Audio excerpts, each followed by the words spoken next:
Yan. Hello mga master at mga lodi. Welcome back muli sa ating channel. Kwentong nobela, The Invincible. Tagalog translator, Andy Dors. Ika-43 na episode ng The Invincible. Hindi magagapi. Kabanata 421 hanggang 430. Tawag. I-prick. I-click. I-subscribe kwentong nobela Kabanata 421. Itinuturing na tak. Hindi mabilang na mga demonyong kuko na may dalang hindi kapani-pani walang mapanirang kapangyarihan ang lumubog kay Chi Tian at sa grupo ng mga eksperto sa Chi family. Ang kanilang mga mukha ay naging mapatla sa pagharap sa biglaang pag-atake na lumitaw ng wala saan. Gustong umiwas ni Chi Tian, ngunit sa kanyang takot, nalaman niyang kahit na sa kanyang pinakamataas na lakas na kalahating santo, wala siyang kapangyarihang gumalaw ng 1 pulgada. Ang mga alulong mula sa libu-libong demonyo ay tumusok sa kanilang eardrum na para bang nahulog sila sa pinakamalalim na impyerno ng Azure. Sa isang biglaang pagbom, maraming hiyawan ng paghihirap ang tila sabay-sabay na tumunog habang ang lahat ng mga eksperto ng Chi family ay itinapon sa ere. Tumalsik ang dugo sa bawat sulok ng malaking bulwagan. Nawala ang mga hiyawan at hiyawan na sinundan ng nakakatakot na katahimikan.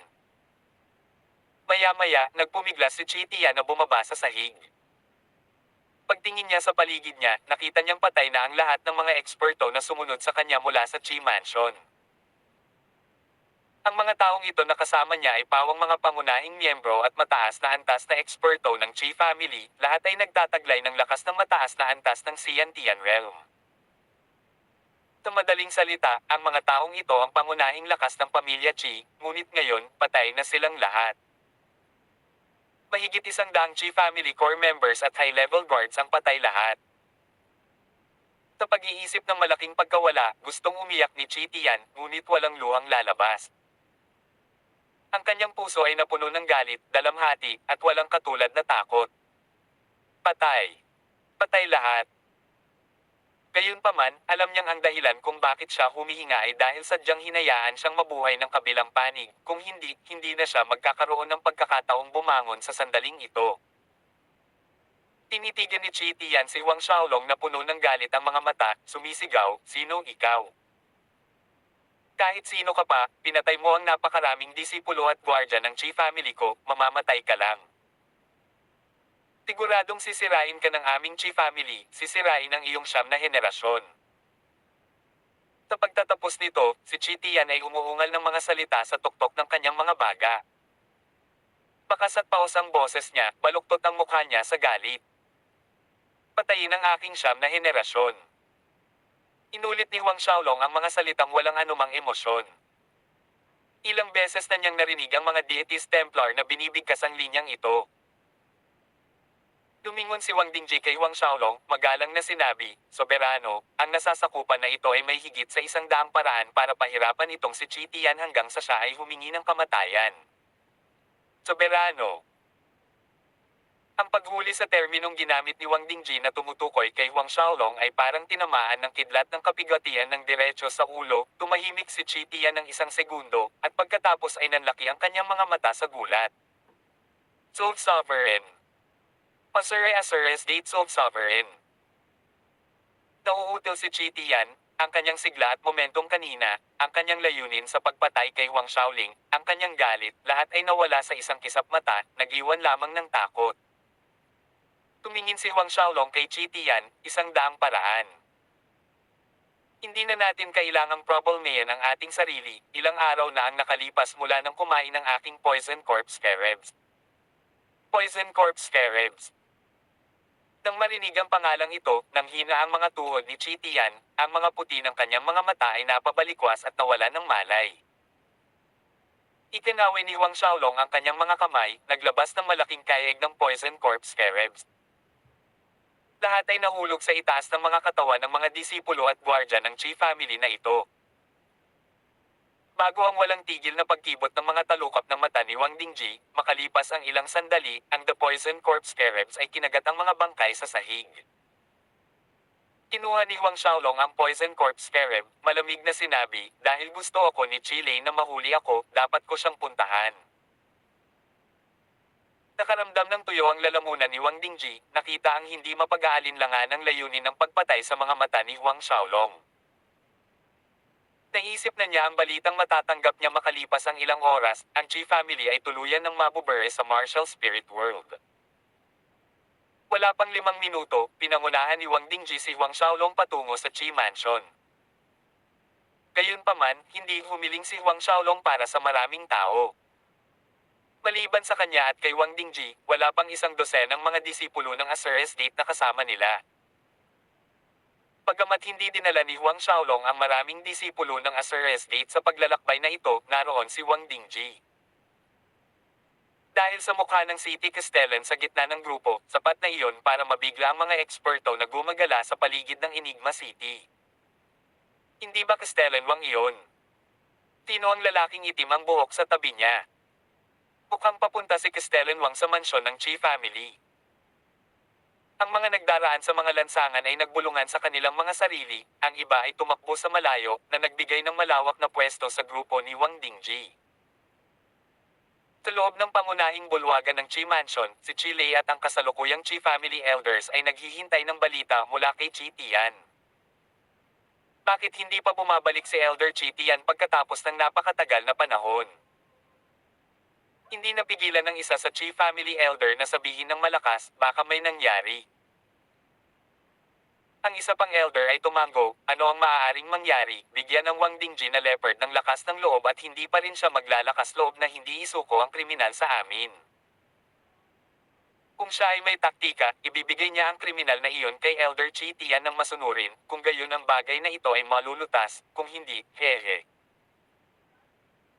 Kung ang Wang Dingji na iyon ay nangahas na kanlungan ng kriminal, ang sabi ko, ang ating Chi family ay maaaring maglunsad ng pag-atake at sakupin ang Castellan Manor ng Enigma City sa isang iglap na masakop ang Enigma Oblast. Ang Enigma Oblast at Treasure Oblast ay magkatabing lupain, kasama ang Cosmos God Cult bilang aming suporta. Ang mga tao sa Asures Gate Headquarters ay hindi manggahas na gumawa ng anuman sa amin. Isang Chi family elder ang nagpahayag ng kanyang mga saloobin. Sa pagtatapos ng kanyang mga salita, ang isa sa mga tagapangasiwa ng pamilya Chi ay mabilis na pumasok sa bulwagan, nagulat kay Chi Lei, nagulat sa Patriarch, si Wang Dingji ay papunta na sa ating Chi Mansion sa sandaling ito. Ang mensaheng ito ay biglang dumating para sa lahat sa pangunahing bulwagan. Bahagyang natigilan si Chi Lei, pupunta si Wang Dingji sa ating Chi Mansion. Tinitimbang ang bagay sa kanyang ulo, nagtanong siya, si Wang Dingji lang. Agad na sumagot ang tagapangasiwa ng Chi family, hindi, bukod kay Wang Dingji, may mga 10 disipulo sa gate ng Asure. Tama, may kasama rin silang itim na binata. Mukhang ang binata ang nakasugat sa Young Noble Huguang. Natahimik si Chi Lei saglit, pagkatapos ay namulaklak ang kanyang mukha sa isang malawak na ngiti na nakaharap sa Chi family elders. Mukhang may taktika pa itong si Wang Dingji, personal na dinala ang kriminal na iyon sa ating Chi family. Sa opinyon ni Chi Lei, ipinapakita ni Wang Dingji ang kriminal hanggang sa kanilang pintuan. Nag-echo ang Chi family elders sa main hall. Ang Young Noble Huguang ay ang pinakamahal na disipulo ng Treasure City Castellan, ang nag-iisang anak na lalaki ng Elder Hu ng Cosmos God Cult. Kahit matapang si Wang Dingji, hindi siya mangangahas na protektahan ang kriminal na iyon. Tumawa ng malakas ang isa sa matanda. Tumayo si Chi Lei na may malawak na ngiti sa kanyang mukha, dahil matalino si Wang Dingji para ipadala ng personal ang kriminal, hindi tayo dapat maging bastos na host. Halika, salubungin natin itong si Wang Dingji. Nang marinig ang mga salita ni Chi Lei, ang Chi family elders ay tumayo mula sa kanilang mga upuan, sumunod sa likod ni Chi Lei habang siya ay lumabas ng hall. Sa sandaling lumabas si Chi Lei sa bulwagan, nakita niya si Wang Dingji kasama ang 100 mga disipulo ng Asures Gate na naglalakad papunta sa compound, at sa tabi ni Wang Dingji ay isang binata na itim ang buhok. Alam na alam ni Chi Lei, ang lalaking itim na buhok na ito ay ang kriminal na iyon. Pinati ni Chi Lei si Wang Dingji na may magiliw na tawa, Castellan Wang, pinaghirapan mo ang iyong sarili, dinala sa amin ng personal ang kriminal. Napakunot noo si Wang Dingji sa sinabi ni Chi Lei. Dalhin ang kriminal. Isang matinding kawalan ng himag ang bumalot sa kanya, agad niyang naunawaan na ang Chile na ito ay nag-isip na ang dahilan kung bakit siya lumapit ay para ibigay ang kriminal sa Chi family. Tumikim si Wang Xiaolong sa palagay ni Chile. Hindi nakatanggap ng tugon mula kay Wang Dingji, pinatawad siya ni Chile, sa pag-aakalang naramdaman ni Wang Dingji na mas mababa sa kanyang katayuan ang ginawa upang ipadala ang kriminal sa kanyang sarili, kaya siya ay nahihiya na ibalik ang kanyang pagbati. Paano ang ating elder Chi Tian, nasaan siya? Ang mga mata ni Chile ay casual na tumingin sa grupo at hindi nakita ang anino ni Chi Tian. Chi Tian. Isang nakakapangilabot ng ngiti ang sumilay sa gilid ng bibig ni Huang Xiaolong, hindi na siya lilito kailanman. Hindi na muling lilito. Si Chile at ang Chi family elders ay nag-zoom papunta kay Huang Xiaolong nang wala pang isang segundo. Anak, anong sabi mo? Anong ibig mong sabihin? Nagdilim ang ekspresyon ni Chile. Walang pakialam na sumulyap si Huang Xiaolong kay Chile, kapag dumating ang karamihan sa inyo sa impyerno, maaari ninyong tanungin si Chi Tian sa inyong sarili. Nanliit ang mga mata ni Chile habang lumingon kay Wang Dingji. Wang Dingji, pinatay mo ba si Chi Tian at ang mga kasama niya? Sa mata ni Chile, si Wang Dingji lang ang may lakas na patayin si Chi Tian at ang mga eksperto ng Chi family. Umisi si Wang Dingji bilang tugon. Paanong hindi maintindihan ni Chile ang panunood sa tugon ni Wang Dingji, ang kanyang ekspresyon ay naging malamig sa isang iglap. Wang Dingji, una kong binalak na hayaan kang mabuhay ng ilang mas komportableng taon, hindi bababa sa hanggang sa mapatay ng Cosmos God Cult leader si Huang Xiaolong sa Grand Martial Exchange, pero dahil ikaw naghahanap ng maagang kamatayan, tutuperin ko ang iyong hiling. Tawag. I prick. I-click. I subscribe kwentong nobela. Hindi magagapi. Tagalog Translator, Andy Dors, Kabanata 422. Maghihiganti ako. Ang Chi family elders ay kumalat, hinaharangan ang lahat ng mga ruta ng pagtakas sa sandaling pinunit ni Chile ang lahat ng pagkukunwari. Galit na sumigaw ang isang Chi family elder, patayin muna si Wang Dingji, pagkatapos ay ang lahat ng mga lalaking disipulo ng Azures Gate sa Enigma City. Kunin ang natitirang mga babaeng disipulo bilang mga laruan para sa mga disipulo ng ating Chi family. Tama, kung ang mga babaeng disipulong ito ng Azures Gate ay maglakas loob na lumaban, habaran sila at ay parada sila sa paligid ng lungsod sa loob ng 3 araw. Pagkatapos ay patayin sila. Isa pang Chi family elder ang sumuporta. Malinaw, ang mga elder na ito ay tunay na nagalit sa katotohanan na si Wang Dingji ay naglakas loob na patayin ang elder Chi Tian ng kanilang pamilya Chi at napakaraming mga pangunahing disipulo at matataas na antas na mga gwardya. Sa pakikipaglaban ng isa-isa, hindi sila ang mga kalaban ni Wang Dingji, ngunit ang kanilang Chi family ay mayroong 4 na Saint Realm expert. 4 na eksperto sa kaharian ng Saint na sama-samang umaatake, maaari nilang ganap na patayin si Wang Dingji. Nagpakawala ng malakas na sigaw si Chile, tumaas ang kanyang momentum sa tuktok habang ipinatawag niya ang kanyang martial spirit, isang napakalaking agila. Ang agila ay ganap na itim, naglalabas ng mga layer ng itim na halo. Agad na nagbago ang kaluluwa ni Chile at sumugod kay Wang Dingji sa pag-atake. Ang iba pang 3 pangunahing eksperto sa Saint Realm ng Chi family ay sumunod, nagbabago ng kaluluwa, at sumama kay Chile sa pag-atake kay Wang Dingji. Sa paghusga mula sa mga aksyon ni Chile, tila sinadya niyang pangasiwaan ng mga elder si Huang Xiaolong at ang mga disipulo ng Azures Gate. Gayunpaman, nang si Chile at ang iba pang 3 Saint Realms expert ng Chi family ay lumukso patungo kay Wang Dingji, isang malakas na surge ng enerhiya ang biglang umikot mula sa lupa. Naalarma, nakita nilang 4 na marka ng palad na tumutusok sa kalawakan, sa isang kisap mata ay dumating sa kanilang harapan. Nang itinaas ng 4 ang kanilang mga kamay bilang pagtatanggol, nawala sa paningin ang kahangahangang mga bakas ng palad, ngunit ang katawan ni Chile at ng 3 eksperto sa kaharian ng Saint ng Chi family ay nanginginig. Pagkatapos, tulad ng mga lantang dahon na tinatangay ng hangin, 4 na figure ang ipinadala. Lumilipad palabas. Isang matunog na boom ang narinig, ang apat na tao ay bumagsak sa lupa sa pamamagitan ng pangunahing bulwagan ng Chi family. Ang iba pang mga elder na naghahanda sa pag-atake kay Huang Xiaolong ay nanatiling frozen sa lugar na paipang nakatitig sa kanilang patriarch, ang apat na Saint Realm expert ng kanilang pamilya. Walang nagsasalita ng isang tunog. Sa sandaling ito, marahil dahil sa sobrang pagkabusog o dahil sa takot, ang isa sa mga Chi elder ay umutot ng husto. Biglang dumating ang baho at malakas na ingay na nagpabalik sa katinoan ng natitirang mga elder. Gayunpaman, wala sila sa mood na alamin kung bakit naglabas ang partikular na elder na iyon ng napakabangong umutot habang nagmamadali silang pumunta kay Chile at sa panig ng tatlong eksperto sa Saint Realm. Patriarch Grand Elder Ko Yun-hai. Ang grupo ng Chi Family Elders ay sumigaw sa gulat, lahat ay nalilito at nagkakagulo. Ilang sandali pa, tinulungan silang apat na makatayo sa sahig. Ikaw yon.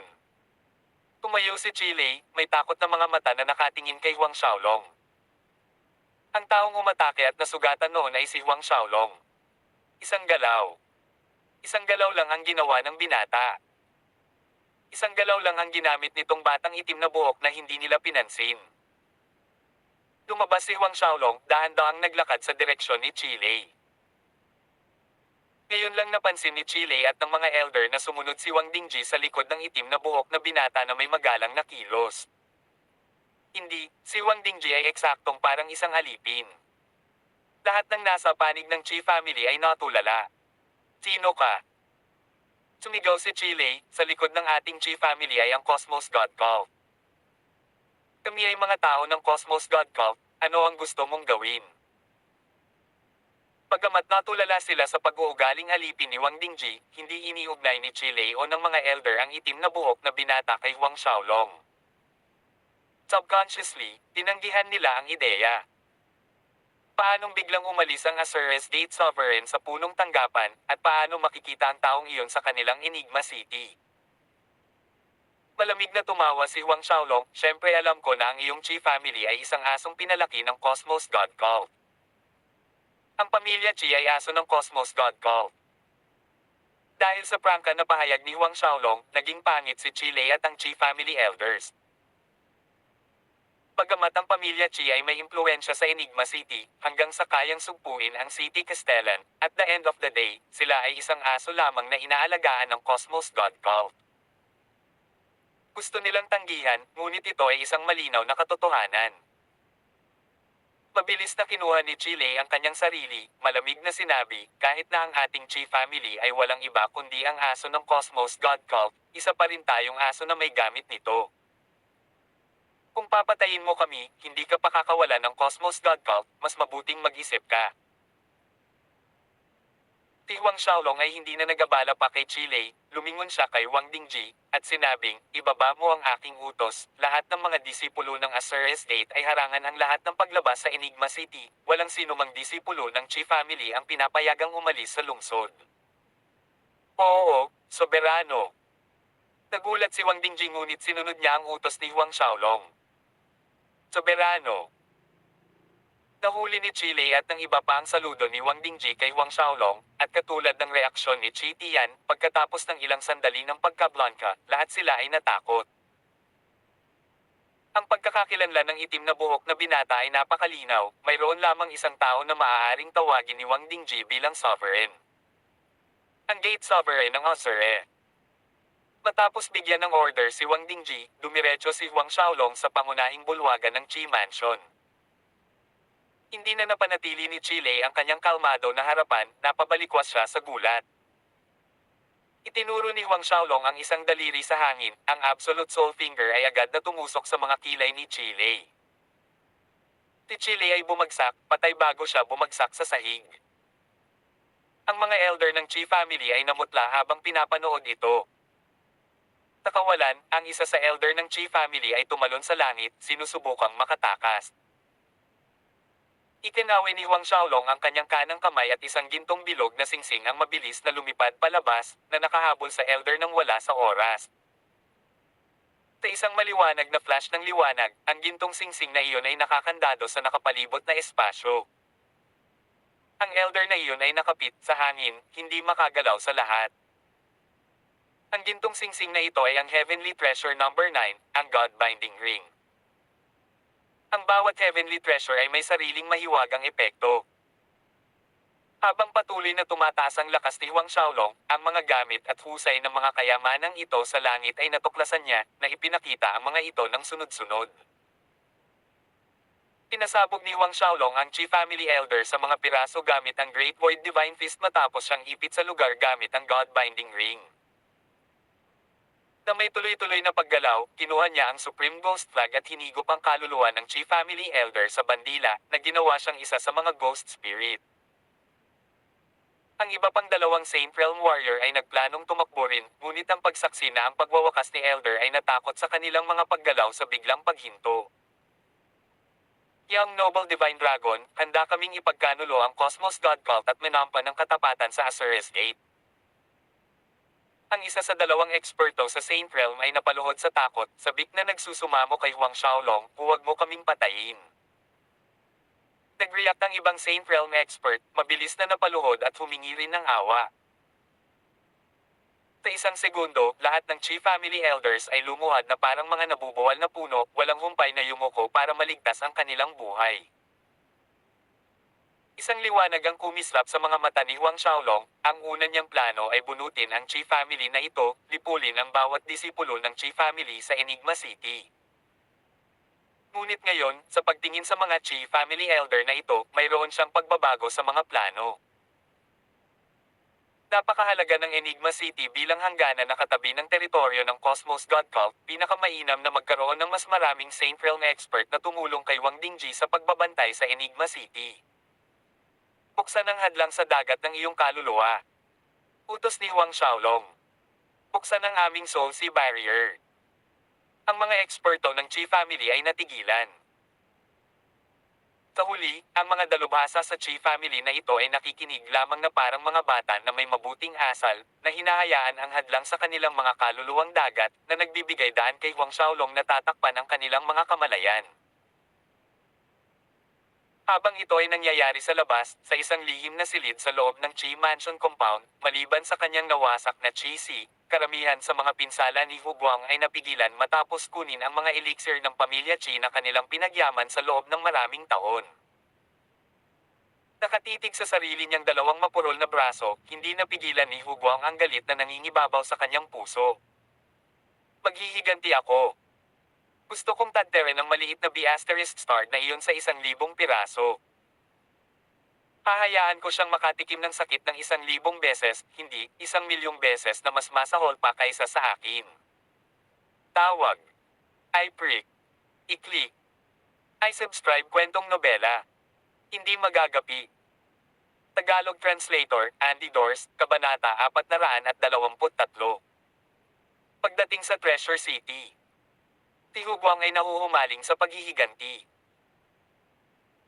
Nag-iisip siya ng mga plano na ipadala sa kanyang master at ama ang mga high-level na eksperto ng Cosmos God Cult sa sandaling makabalik siya, hiniwa-hiwa ang bastard na iyon sa 1,000 piraso, nang biglang sumabog ang malakas na ingay mula sa labas sa kanyang pag-iisip. Bumalik si Hu Guang sa kasalukuyan at nakita ang isang Qi Family Guard na pumasok sa silid. Anong nangyayari sa labas? Pinitukan ni Hu Guang ang gwardya. Mabilis na sumagot ang Qi Family Guard na iyon, nabalitaan ng maliit na ito mula sa isa sa mga KT-1 na si Wang Dingji ang personal na nag-escort sa kriminal na nanakit kay Young Noble, para naman sa malalakas na ingay na nagmumula sa labas, titingnan lang ng maliit na ito. Si Wang Dingji ang personal na nag-escort sa kriminal. Nagdingning ang mga mata ni Hu Guang at nagpakawala ng nakakabinging tawa, mabuti, mabuti. Noong una ay nagplano akong hilingin kay Master na magpadala ng mga eksperto dito para lipulin ang Wang Dingji na iyon, ngunit dahil napakadiplomatiko niya, ang Young Master na ito ay ililigtas ang kanyang buhay sa isang pagkakataon. Inutusan niya ang gwardya, sumama ka sa akin, titingnan natin kung ano ang nangyayari sa labas. Kaya naman, lumabas si Hu Guang sa underground secret chamber kasama ang Qi Family Guard, patungo sa main hall. Gayunpaman, nasa kalagitnaan pa lang roon si Hu Guang nang makita niya si Wang Dingji at dalawang elder ng Saint Realm ng Qi Family na naglalakad sa kanyang direksyon. Hindi yun inisip ni Huguang at dumiretso siya kay Wang Dingji. Castellan Wang, narinig ko na personal mong inihatid ang kriminal na iyon, mabuti, napakagaling.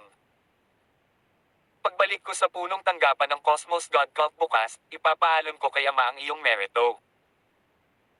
Ang tono na iyon, parang pinupuri niya ang kanyang nasasakupan sa isang mahusay na trabaho. Ang ama ni Huguang, si Hu Chen ay hindi isang simpleng Cosmos God Cult elder. Si Elder Hu Chen ay isang enforcement elder at may mataas na katayuan at isang makabuluhang antas ng autoridad sa sekta. Kahit na isinasaalang-alang ang buong Star Cloud continent, si Elder Hu ay may napakagandang reputasyon, isang bagay na hindi maihahambing ng isang taong tulad ni Wang Dingji. Nagyelo ang ekspresyon ni Wang Dingji sa papuri ni Hu Guang. Inabot ng kanyang kamay, hinawakan ng lalamunan ni Hu Guang at itinaas siya sa hangin, bumalik sa pangunahing bulwagan sa ganoong paraan. Sa katunayan, si Wang Dingji at ang dalawang Qi Family Saint Realm Elders ay papunta na para isagawa ang utos ni Huang Xiaolong na dalhin si Hu Guang na nagtatago sa pagpapagaling sa underground secret chamber sa main hall. Nakakaawa na hindi pa napagtanto ni Hu Guang ang kanyang sitwasyon, kumilos ng mayabang sa harap ni Wang Dingji. Hindi makapaniwalang tumitig si Hu Guang sa kamay ni Wang Dingji na nakahawak sa kanyang leeg.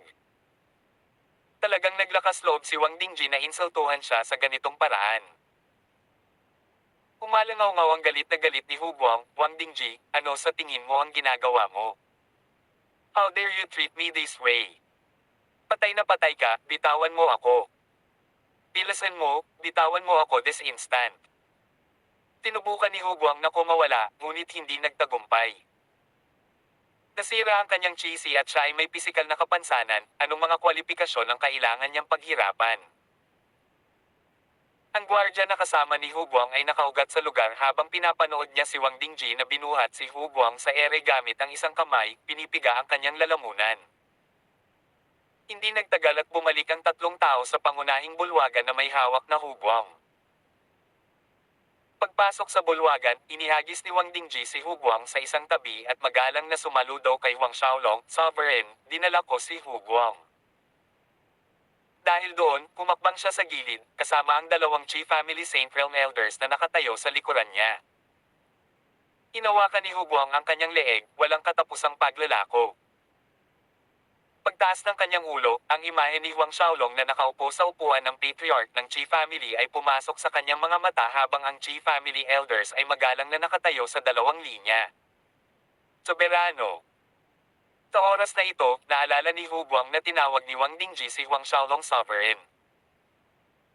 Isang malamig na panginginig ang naglakbay sa kanyang likod at ang kanyang mga mata ay nanlaki sa gulat na nakatingin kay Huang Xiaolong. Makalipas ang ilang segundo ng pagkabigla, sinigawan ni Hu Guang ang grupo ng Qi Family Elders, kayong mga walang mabuting alipin ng aso, anong lakas ng loob ninyong ipagkanulo ang Cosmos God Cult, sampain kayong lahat.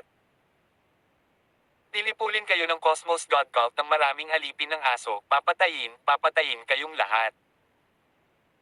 Ang boses ni Hu Guang ay lumabas na nanginginig at namamaos, na puno ng emosyon. Hindi tanga si Hu Guang, paanong hindi niya maintindihan ang pagtingin sa eksenang nasa harapan niya. Ang mga Qi family elder na iyon ay pumanig na kay Huang Xiaolong.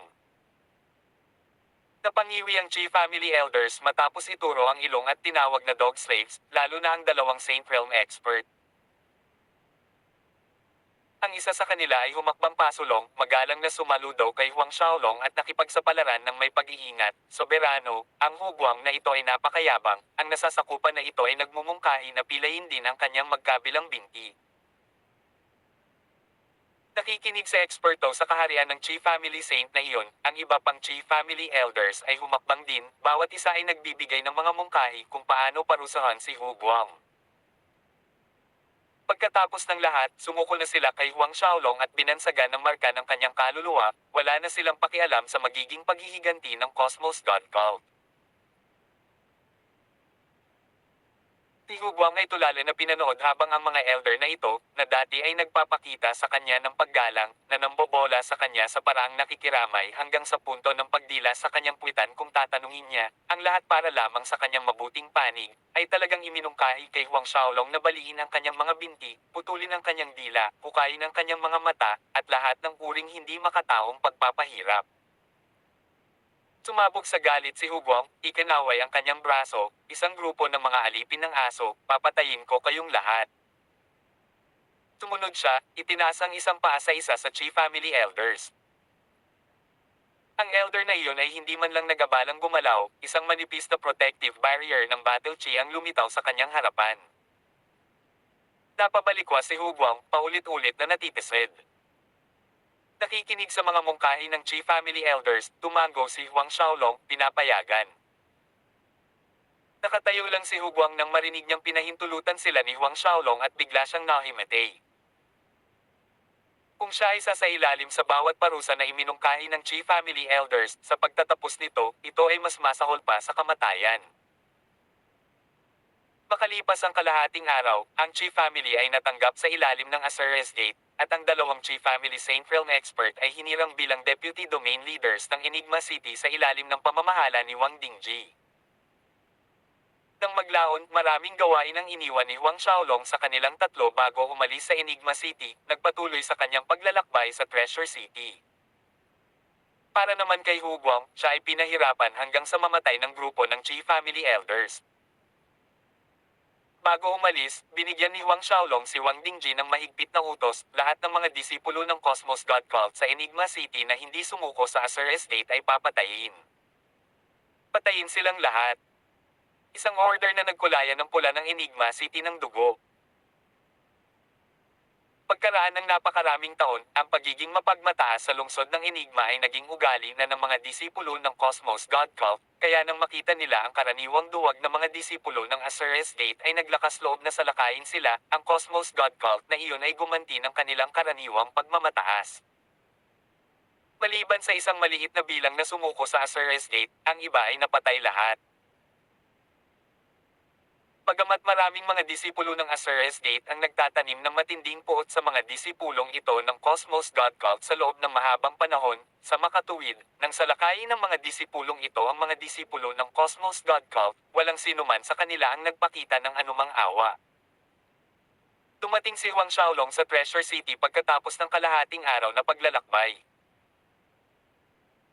Dahil sa mga tagubilin ni Huang Xiaolong kay Wang Dingji na ay lockdown ng Enigma City, makalipas ang kalahating araw nang natanggap ng Treasure City's Castellan, Pang Zuang, ang mensahe na si Huguang at lahat ng mga disipulo ng Cosmos God Cult sa Enigma City ay pinatay. Nasusuklam. Kasuklam-suklam. Tumagundong sa manor ang matunag na dagindong ni Pang Zuang, sumabog ang marahas na enerhiya sa hangin, sinisira ang lahat sa paligid. Ang mga eksperto ng Treasure City Castellan Manor ay nagtago sa abot ng kanilang makakaya, hindi nang ahas na lumapit kay Pang Zuang. Lumipas ang ilang oras bago bahagyang huminahon si Pang Zuang, ngunit ang kanyang mga mata ay pulang-pula ng dugo. Huang Xiaolong, ipinangako kung papatayin kita o papatayin ko ang aking sarili. Sa oras na ito, alam na ni Pang Zuang na si Huang Xiaolong ay nasa Enigma City. Bukod pa rito, siya ang taong nanakit sa kanyang disipulong si Huguang. Castellan. Ang manor steward na si Tanan ay maingat na nilapitan si Pang Zuang, nagulat, si Huang Xiaolong ay nasa Enigma City, biglang nakipag-usap sa ating Cosmos God Cult na disipulo, pupunta ba siya at gagawa ng gulo sa Treasure City sa susunod? Nalungkot si Pang Zuang, nagsalubong ang mga kilay sa pag-iisip. Kung ano ang ipinahihiwatig ni Tanan, susunod kaya si Huang Xiaolong laban sa Treasure City. Sa palagay ko, galit man si Huang Xiaolong na iyon, hindi siya maglalakas loob na hawakan ang ating Treasure City. Isa sa mga eksperto ng Castellan Manor, si Li Feng, ay tumayo at nagsabi, maliban na lang kung gusto ni Huang Xiaolong na magsimula ng digmaan sa Cosmos God Cult. Pinag-isipan ni Pang Zuang ang mga salita ni Li Feng at tumango bilang pagsang-ayon. Ang Enigma City ay nasa loob ng teritoryo ng Azure State, walang makakahanap ng mali kay Huang Xiaolong. Pagkatapos ng lahat, ito ay ang kanilang mga alagad ng Cosmos God Cult na kumikilos bilang isang host sa tahanan ng ibang tao. Sarili lang nila ang dapat sisihin sa kanilang pagkamatay. Sa kabilang banda, ang Treasure City ay nasa ilalim ng pamamahala ng Cosmos God Cult. Kung si Huang Xiaolong ay maglakas loob na tumakbong talamak dito, ito ay magiging ibang bagay sa kabuuan. Tawag. I-prick. I-click. I-subscribe kwentong nobela. Hindi magagapi. Tagalog Translator, Andy Dors, Kabanata 424. Pamilya Chin. Naisip din ni Pang Zuang na si Huang Xiaolong ay hindi kikilos ng walang ingat sa Treasure City, ngunit gayon paman, para sa pag-iingat, kinuha niya ang transmission jade slip at iniulat ang bagay sa punong tanggapan ng Cosmos God Cult, na humihiling ng mga ekspertong reinforcement kasama ng mensahe. Gayunpaman, isinumpa siya ng namumungay ang ulo ng maalala ang ama ni Hu Guang, si Hu Chen. Hanggang ngayon, hindi pa alam ni Hu Chen ang tungkol sa pagkamatay ni Hu Guang. Si Hu Guang ay ang kanyang nag-iisang anak na lalaki, siya ay pinalayaw at layaw hanggang sa langit, maiisip lamang ng isa ang matinding kahihinatnan ng galit ni Hu Chen matapos malaman ang tungkol sa malagim na pagkamatay ng kanyang anak sa Enigma City. Napabuntong hininga si Pang Zuang sa kanyang puso. Pagkatapos ng lahat, si Hu Guang din ang kanyang pinakamahal na disipulo, siya ay may talento at may magandang pagkakataon na umaban sa Saint Realm. Naglagay siya ng malaking pag-asa sa disipulong ito, ngunit hindi niya inaasahan na mamamatay si Hu Guang sa mga kamay ni Huang Xiaolong. Huang Xiaolong. Habang iniisip ito ni Pang Zuang, mas lalong nag-aapoy ang kanyang galit. Alam na alam ni Huang Xiaolong na si Hu Guang ay kanyang disipulo at anak ni Hu Chen, ngunit pinatay pa rin niya si Hu Guang. Maliwanag na hindi inilagay ni Huang Xiaolong ang Cosmos God Cult sa kanyang mga mata. Ang tinig ni Stuart Tanan ay muling pumutol sa pag-iisip ni Pang Zuang, Stellan, ang Huang Xiaolong na ito ay masyadong mapangahas, anong lakas ng loob niyang patayin ang young noble Hu Guang. Hinahamon niya ang prestihiyo ng Cosmos God Cult. Eksakto, hindi namin maaaring payagan ang Huang Xiaolong at Azure State na maging masyadong matapang, masyadong delikado iyon para sa ating Cosmos God Cult. Tumango si Li Feng. Umiling si Pang Zuang, naiintindihan ko ang lohika ng iyong mga salita, wala lang si leader sa ngayon. Wala si leader. Natigilan si Tanan at ang mga manor expert na naruroon. Tumango si Pang Zuang, may ilang napakahalagang bagay ang pinuno at pumunta siya sa Peace Emperor World ilang araw na ang nakalipas. Kung hindi, sa palagay mo ba ay madaling sakupin ni Huang Xiaolong ang Azure Gate? Gayunpaman, sinabihan si leader tungkol kay Huang Xiaolong, siguradong babalik si leader bago ang Grand Marshal Exchange. Tinatanan, Li Feng, at ang kasalukuyang mga eksperto ay nagpalitan ng tahimik na tingin sa kanilang mga sarili. Habang si Pang Zuang ay nagwawala sa kanyang ulo kung paano ibalita ang pagkamatay ni Hu Guang kay Hu Chen, si Huang Xiaolong ay naglalakad sa mga lansangan ng Treasure City ng walang layunin, na sama-sama sa pugad ng aktibidad sa paligid niya. Unti-unting kinuha ng gabi ang langit. Ang kaguluhan ng aktibidad sa Treasure City ay nagpatuloy hanggang sa gabi, ang mga matingkad na parol ay lumiwanag sa harapan ng mga tindahan, maliliit na stall, at buong kalye. Si Huang Xiaolong ay nagtanong sa paligid para sa tirahan ng Qin family at nagtungo sa kanyang destinasyon nang hindi na nagpapatalo pa. Ang pamilya Qin ay maaaring ituring na isa sa mga mas kilalang pamilya sa loob ng Treasure City, kaya madaling magtanong sa lokasyon ng kanilang tirahan. Pagkaraan ng ilang sandali, nagpakita si Huang Xiaolong sa harap ng mga pintuan ng pamilya Qin at ipinaalam sa mga disipulong nagbabantay sa pasukan ng layunin ng kanyang pagbisita. Hinahanap mo ang aming patriarch. Tinuri ng disipulo ng Qin family si Huang Xiaolong nang may pagdududa bago sinabi, itong mandirigma, mangyaring maghintay ng ilang sandali, magre-report ako sa loob. Tumalikod ang guard at tumakbo papasok.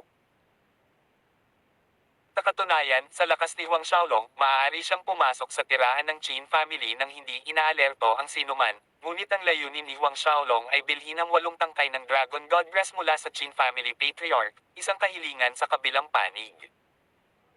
Ang pangunahing bulwagan ng Qin residents. Qin Guoan at Qin family elders ay nagtipon sa pangunahing bulwagan sa Sol'Emna na kapaligiran. Ang bawat tao ay Sol'Emna na may mga kilay na nakakunot sa iba't ibang antas. Maliwanag, ang pamilya Qin ay nahaharap sa ilang mga problema sa ngayon. Mula sa labas, isang disipulo ng Qin family ang pumasok sa bulwagan na nagulat. Sa pag-uulat kay Patriarch, may isang itim na buhok na binata sa labas na humiling na makipagkita kay Patriarch. Isang itim na buhok na binata. Ito ay out of the blue para kay Qin Guoan. Tinanong niya ang disipulo, siya ba ay isang disipulo mula sa mga pamilya sa loob ng lungsod. Ang disipulo ng pamilyang Qin na iyon ay umiling, hindi isang tao mula sa lungsod at ang kanyang kasuotan ay karaniwan. Hindi ko siya makikita, sabihin sa kanya na umalis. Utos ni Qin Guoan na may inis na umakyat sa kanyang mukha, ang mga bagay ng pamilya Qin ay mabigat sa kanyang isip sa sandaling ito. Oo, Patriarch.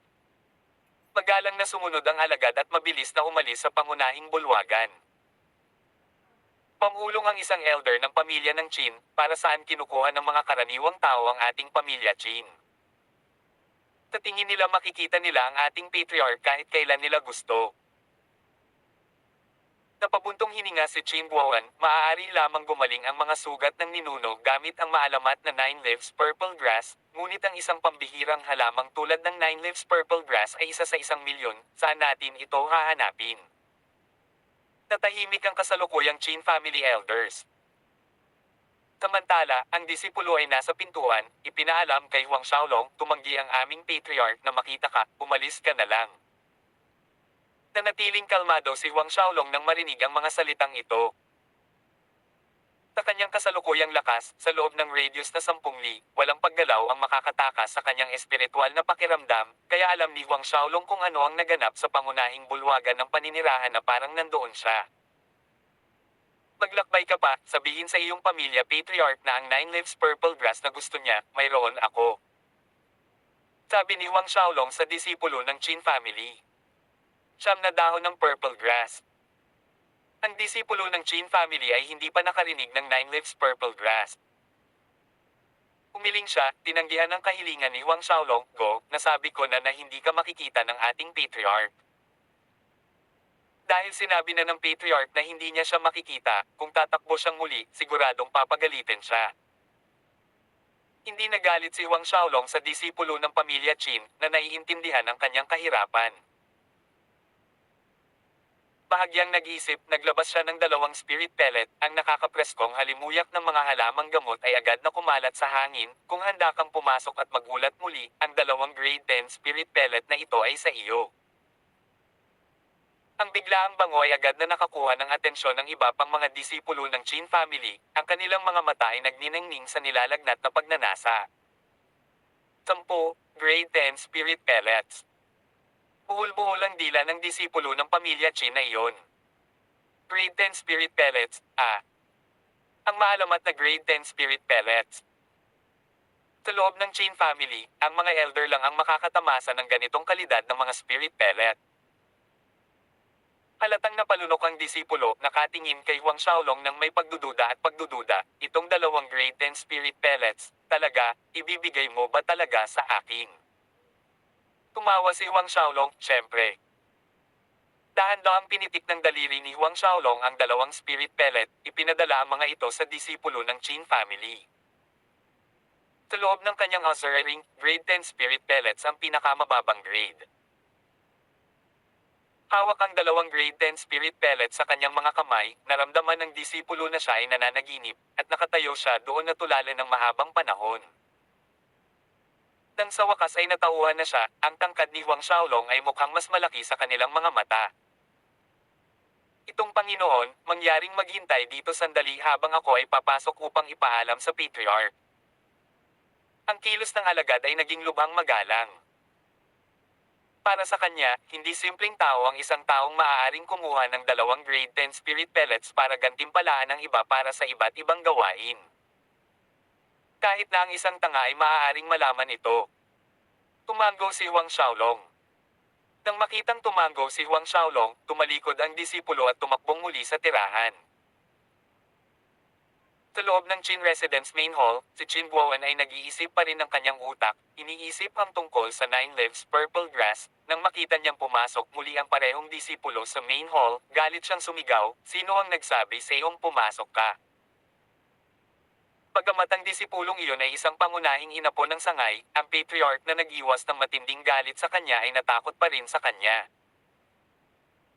Gayunpaman, alang-alang sa dalawang grade 10 spirit pellets, nilabanan niya ang bagyo sa pag-uulat kay Patriarch. Ngayon lang sinabi ng Panginoon na mayroon siyang 9 leaves purple grass na gusto ni Patriarch. Naririnig ng alagad ang pagpintig ng kanyang puso sa kanyang mga tainga na naghihintay ng sagot. Siyam na dahon purple grass. Ito ay wala sa inaasahan ni Chin Guoan at ng mga elder. Paano nalaman ng taong iyon na kailangan natin ng 9 leaves purple grass? Nag-aalinlangan na bulalas ng isang elder. Maaaring ito ay isang tao mula sa Jiang family. Tinasadyang magpadala ng tao para pagtawanan tayo. Isa pang Chin family elder ang nagpahayag ng kanyang iniisip, walang iba kundi ang Jiang family ancestor ang nakasugat sa kanilang ancestor. Isang mapagpasyang liwanag ang kumislap sa mga mata ni Chin Guoan habang nagutos, "Pumunta ka, dalhin mo siya." Kung ang taong iyon ay talagang ipinadala ng Jiang family para pagtawanan sila, hindi siya magpapakita ng awa. Ilang sandali pa, bumalik ang disipulong iyon upang akayin si Huang Xiaolong papasok sa tirahan, diretso sa Qin Residence Main Hall. Tawag. I-prick. I-click. I-subscribe kwentong nobela. Hindi magagapi. Tagalog Translator, Andy Dors, Kabanata 425. Golden Pavilion Chamber of Commerce. Nang lumitaw ang figure ni Huang Xiaolong sa bulwagan, si Qin Guoan at lahat ng Qin family elders ay tumingin sa kanya. Gayunpaman, walang sinuman sa panig ng Qin family ang tumayo sa mainit na pagtanggap, bawat isa sa kanila ay may walang pakialam na ekspresyon sa kanilang mga mukha. Ang isang elixir na tulad ng 9 leaves purple grass ay mahirap makuha sa loob ng 1,000 taon, kahit na ang isang tulad ng kanilang Treasure City Castellan ay halos walang katulad nito sa kanyang pag-aari. Mula sa mga ekspresyon ng pamilya Qin, halatang hindi sila naniniwala na ang itim na buhok na binata sa harap nila ay may 9 leaves purple grass. Mayroon kang 9 leaves purple grass. Si Qin Guoan ay dumiretso sa punto, ang tono ay nagpapakumbaba at puno ng awtoridad.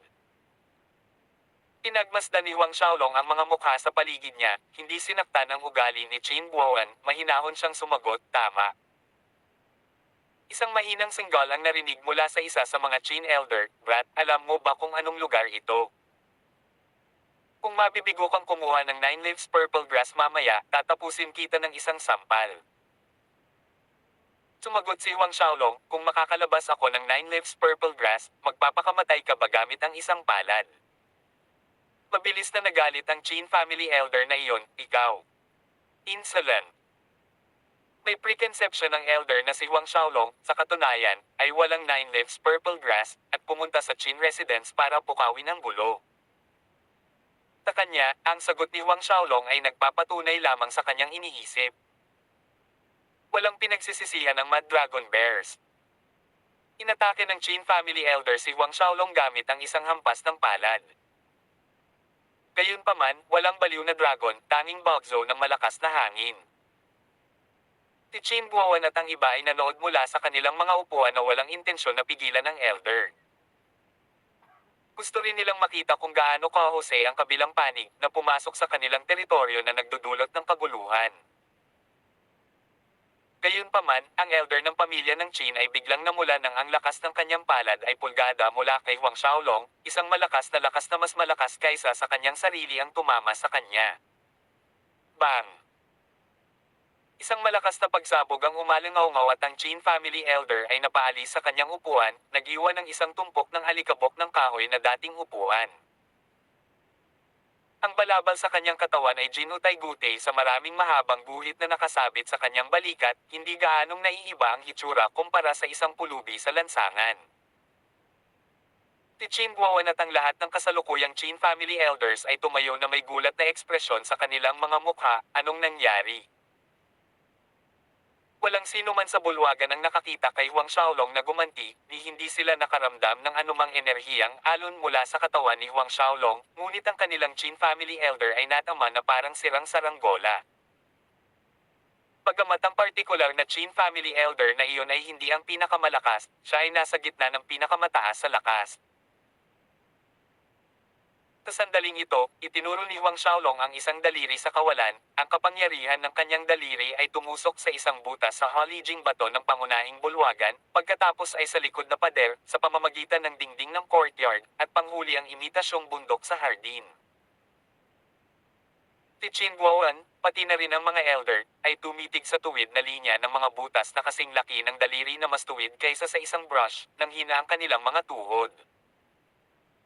Bilang isang peacock saint mismo, tapat na inamin ni Qin Guoan na hindi niya magagawa iyon. Nahumantong sa susunod na tanong. Ang itim na buhok na binata ay isang Saint Realm expert. Isang Saint Realm expert. Nagsimulang makaramdam ng takot si Qin Guoan. Malinaw na ngayon na ang itim na buhok na binata ay hindi isang taong ipinadala ng Jiang family para istorbohin sila. Ang Jiang family ay hindi kayang kumuha ng isang Saint Realm expert para harapin sila. Senador Senior, Jay ngayon lang ay hindi magalang si Guoan at ang mga elder, buong kababang loob naming nakikiusap kay Senior na patawarin kami. Pinilit ni Qin Guoan ang kanyang sarili na lapitan si Huang Xiaolong sa kabila ng kanyang umiiyak na puso, humihingi ng tawad ng may lubos na paggalang. Ang natitirang Qin family elders ay yumuko rin, humihingi ng tawad, halos magkadikit na ang kanilang mga noo sa sahig. Nang walang makitang bakas ng galit sa mukha ni Huang Xiaolong, inimbitahan ni Qin Guoan si Huang Xiaolong na umupo sa kanyang patriarch seat. Hindi tumanggi si Huang Xiaolong, dumiretso siya sa main seat at umupo. Dahil dito, medyo bumuti ang pakiramdam ni Qin Guoan, ngunit siya at ang mga elder ay tumayo lahat sa kanilang mga paa, walang nangahas na umupo. Si Huang Xiaolong ay dumiretso sa negosyo pagkatapos umupo, kumuha ng 9 leaves purple grass. Kaagad, napuno ng mabangong elixir ang buong Qin residence main hall. Siyam na dahon ng purple grass. Nanginginig si Qin Guoan habang nakatitig sa maliit na berdeng halaman sa kamay ni Huang Xiaolong. Ang mga ekspresyon ng elder ay sumasalamin kay Qin Guoan. Sa kabila ng pagsaksi sa posibleng kapangyarihan ng Saint Realm ng itim na buhok na binata, may maliit na bahagi ng pagdududa pa rin sa puso ni Qin Guoan at ng mga elder tungkol kay Huang Xiaolong na talagang mayroong 9 leaves purple grass. Tama, 9 leaves purple grass. Bukod pa rito, malapit na sa 40,000 taon ang edad. Nilinaw ni Huang Xiaolong, gaano man kabigat ang mga pinsala, hanggat may natitira pang hininga, ang maliit na halaman na ito ay ganap na makapagpapagaling ng lahat ng mga pinsala. Malapit sa 40,000 taon. Nanlaki ang mga mata ng mga tao sa hall dahil sa gulat. Isang 9 na dahon na purple grass malapit sa 40,000 taon. Ang 1,000 taong gulang na 9 leaves purple grass ay mahirap nang makuha para sa isang pambihirang elixir. Ano ang konsepto ng isang 40,000 taong gulang na 9 leaves purple grass? Tumaas at bumagsak ang mabibigat na paghinga sa bulwagan. Gayunpaman, walang sino man ang nangahas na magtanim ng anumang di matapat na kaisipan. Senior, itong 9 leaves purple grass. Pagkaraan ng ilang sandali, tinipon ni Qin Guoan ang kanyang sarili, maingat na nagtatanong. Ang kanilang ancestor ay malubhang nasugatan, Huang Xiaolong na lumitaw na may 9 leaves purple grass ay hindi maaaring nagkataon lamang, at tiyak na hindi isang bagay na ibinigay ng libre sa Qin family. Nabalitaan ko na mayroon kang 8 tangkay na dragon god grass sa iyong mga kamay. Si Huang Xiaolong ay prangka sa pagsasabi ng kanyang layunin. Nataman si Qin Guoan ng realization, ngunit sa sumunod na segundo, naging komplikado ang kanyang ekspresyon. Bagamat napakabihirang ng 9 leaves purple grass, bahagyang namutla ang halaga nito kumpara sa 8 tangkay ng dragon god grass. Ang maliit na pagbabago sa mukha ni Qin Guoan ay hindi napapansin ni Huang Xiaolong. Alam ang iniisip ng kabilang panig, idinagdag niya, paano ito, gagamit ako ng 8 tangkay ng damo malapit sa 40,000 taon na nasa parehong grado ng 9 leaves purple grass kapalit ng 8 tangkay ng dragon god grass sa iyong kamay. Walong tangkay ng 40,000 taong gulang na elixir na kapareho ng grado ng 9 leaves purple grass. Tumaas ng 1 oktabo ang boses ni Chin Guowan at ng Chin family elders bilang tandang. Ang mga bihirang elixir tulad ng 9 leaves purple grass malapit sa 40,000 taon, ang binatang ito ay talagang may 8 tangkay. Bago ang maraming pares ng nagtatakang mga mata, si Huang Xiaolong ay kumuha ng isa pang 7 iba't ibang halamang gamot mula sa Ozure Ring. Ang pangunahing bulwagan ng Qin residence ay napuno ng isang prisma ng maningning na mga kulay, naramdaman ni Qin Guowan at ng mga elder na parang nahulog sila sa dagat ng espiritual na enerhiya. Napasinghap sa masaganang aroma ng mga elixir na ito, halos hindi nila mapigilan ang paghungol sa sarap. Ang mga mata ng miyembro ng Qin family ay nakadikit sa 8 tangkay ng elixir, hindi makagalaw kahit 1 pulgada. Paano ngayon? Tanong ni Huang Xiaolong. Noon lamang bumalik ang mga taong ito sa kasalukuyan. Senyor, ito, sobra-sobra na. Paulit-ulit na winuwagayway ni Qin Guowan ang kanyang kamay bilang sagot. Maaaring mahalaga ang Dragon God Grass, ngunit ang 8 tangkay ay bihirang elixir na kapareho ng grado ng 9 leaves purple grass ay tiyak na higit na lumampas sa halaga ng 8 tangkay ng Dragon God Grass. Walang pakialam si Huang Xiaolong, hindi bale, nagkataon lang na kailangan ko ng Dragon God Grass ngayon, kaya sa paningin ko, ang Dragon God Grass ay mas mahalaga kaysa 9 leaves purple grass. Inilatag lang ni Huang Xiaolong ang katotohanan. Para sa kasalukuyang kanya, mahalaga ang Dragon God Grass. Sa kanila lamang niya mapapaganda ang primordial divine dragon body at mapahusay ang sarili niyang lakas sa pinakamaikling panahon na posible. Nang marinig ang mga salita ni Huang Xiaolong, hindi na tumanggi si Qin Guowan, ngunit binigyan niya si Huang Xiaolong ng isa pang balita. Senyor, ilang araw na ang nakalipas, dumating ang presidente ng Golden Pavilion Chamber of Commerce at bumili ng 4 na tangkay kong Dragon God Grass mula sa akin, dahil doon, mayroon na lang akong 4 na tangkay na natitira. Ano? Sumimangot si Huang Xiaolong, Golden Pavilion Chamber of Commerce. Narinig niya na ang Golden Pavilion Chamber of Commerce na ito ay isa sa 4 na nangungunang trading firm sa Starcloud Continent. Sa huli, ipinagpalit ni Huang Xiaolong ang 9 leaves purple grass at 3 iba pang elixir para sa 4 na tangkay ng Dragon God Grass kay Qin Guowan. Pagkaraan ng ilang sandali, magalang na nakita ni Qin Guowan at ng mga elder si Huang Xiaolong hanggang sa mga pintuan ng Qin residence. Golden Pavilion Chamber of Commerce. Pamantong hininga si Huang Xiaolong. Gayunpaman, kailangan niyang makuha ang natitirang 4 na tangkay. Ngunit bago bumisita sa Golden Pavilion Chamber of Commerce, lumipad muna si Huang Xiaolong patungo sa Castellan Manor ng Treasure City. Si Shi Xiaofei ay nawawala sa Treasure City.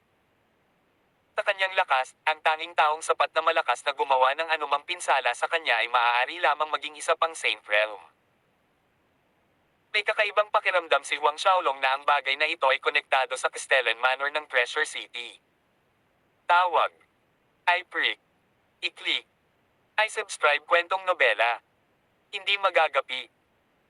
Tagalog Translator, Andy Dors, Kabanata 426. Nasaan si Shi Xiaofei? Tirichet asterisk S. Sa Treasure City, ang likod na hardin ng Castellan Manor. Ang steward tanan at isang eksperto sa kaharian ng Castellan Manor Saint, si Li Feng, ay nakatambay sa loob ng Stone Pavilion, habang naglilibang sa alak. Nagtataka ako kung ano ang mahalagang bagay na mayroon ng cult leader na kailangan niyang maglakbay sa Peace Emperor World at hindi makabalik sa isang maikling paunawa. Sabi ni Tanan habang hinihimas ng mga daliri niya ang tasa ng alak sa isang toast. Itinaas din ni Li Feng ang kanyang tasa ng alak. 2 tasa ang tumunog at ang 2 lalaki ay tumalikod at nilagok ang alak. Umiling si Li Feng, ang usapin ng cult leader ay hindi maaaring isipin ng mga alipin na tulad natin. May pagsamba at paggalang sa kanyang tinig. Kung gayon, hayaang mabuhay si Huang Xiaolong ng ilang taon ng pagmamataas. Simpleng sabi ni Tanan, tapos nagbago ang tono niya, yung babaeng yon, Shi Xiaofei ba talaga siya? Snowwind Continent ang prinsesa ng Blessed Buddha Empire. Tumango si Li Feng, hindi ito dapat mali. Ang Shi Xiaofei na iyon ay ang numero unong kagandahan ng Snowwind Continent, tunay na kagandahan na pumukaw sa puso ng mga tao. Hindi masisisi ang Young Lord sa pagkahulog sa kanya. Sabi ni Tanan, kalimutan mo na ang Young Lord, kahit ako ay nag-iinit na lang sa pag-iisip sa mukha niya, sa kaunting ngiti na iyon at sa bawat maliit na aksyon ay nakakaakit. Kung kaya kung mag-doll cultivate kasama ang ganoong babae sa isang gabi, handa akong gawin ito kahit na bumabalik ang aking cultivation. Tawa ng tawa si Li Feng, sige, dahil interesado ang Young Lord sa babaeng iyon, hindi natin dapat dahiin ang sarili natin. Tumango si Tanan, na kinikilala ang isang katotohanan. Sa oras na ito, isang malamig na haramp ang tumunog mula sa kawalan. Biglang dumating ang ingay na ikinaalarma ni Tanan at Li Feng. Sino te? Parehong tumalo ng dalawang lalaki sa kanilang mga paa. Halos hindi na makatayo si Tanan at Li Feng nang lumitaw ang isang itim na buhok na binata na naglalakad palabas mula sa kadiliman. Sa bawat hakbang ng itim na buhok na binata, ang madilim na pulang enerhiya na bumabalot sa kanyang katawan ay tila mas lalong lumalim. Ang isang nakakatakot na nakamamatay na aura ng pagpatay ay naghabi ng lambat sa buong hardin sa likod ng manor. Ang tingin sa mga mata ni Tanan at Li Feng ay naging marangal. Napakalakas ng momentum. Ang lakas ng binatang ito ay tiyak na higit sa kanilang dalawa. Gayunpaman, pareho silang naayos ng ilang sandali nang maalala kung nasaan sila ang Castellan Manor. Ito ay lubos na nagpakalma sa dalawang lalaki. Itong kaibigan, ano ang mahalaga kung nakapasok ka sa Castellan Manor sa gabing ito? Tanong ni Tanan, may bahid ng puot sa tono niya. Ang itim na buhok na binata ay walang iba kundi si Huang Xiaolong. Anong mahalaga? Umisi si Huang Xiaolong, nasaan si Shi Xiaofei? Sa una, mayroon lamang siyang kutob na ang katotohanang nawala si Shi Xiaofei ay may kaugnayan sa Castellan Manor ng Treasure City, ngunit hindi niya inaasahan na tatakbo siya sa pag-uusap ni Tanan at Li Feng. Si Shi Xiaofei ay talagang nahulog sa kamay ng Cosmos God Cult. Nagulat si Tanan at Li Feng sa tanong ni Huang Xiaolong. Tumawa si Li Feng, sinusubukang pagaanan ang tensyon, kaya ang kaibigang ito ay isang dalubhasa mula sa Blessed Buddha Empire, kung ganoon, malugod kung tatanggapin ang katotohanan. Sa katunayan, ang ating batang Panginoon at Prinsesa Shi Xiaofei ay may mutual na damdamin sa isa't isa at ikinasal na sila sa isa't isa. Malapit na ang kasal, sa oras na iyon, magpapadala kami ng isang tao para ipaalam sa Blessed Buddha Empire. Tumingin si Huang Xiaolong sa dalawang lalaki, isang malamig na tawa ang lumabas sa kanyang lalamunan. Sa pag-uusap kanina, malinaw na ang Young Lord ng Cosmos God Cult ang interesado kay Shi Xiaofei, ngunit ngayon, ang lalaking ito ay talagang naglakas loob na sabihin na ang dalawang tao ay nagmamahalan sa isa't isa. Nakipagtipan sa isa't isa. Iyon ay mas titawa-tawa sa pandinig. Ang Cosmos God Cult ay nagpasya sa kasal sa isang panig na paraan na nagpapalam lamang sa Blessed Buddha Empire malapit sa araw ng kasal. Sa oras na iyon, luto na ang kanin, wala sa posisyon ng Blessed Buddha Empire na tumanggi o gumanti. Mula sa ibang aspeto, masasabing ang Blessed Buddha Empire ay may kaunting kahalagahan sa mga mata ng Cosmos God Cult. Ginawa nila ito ng lubos na alam kung sino si Shi Xiaofei. Paano mo gustong mamatay? Tumalim ang tingin sa mga mata ni Huang Xiaolong.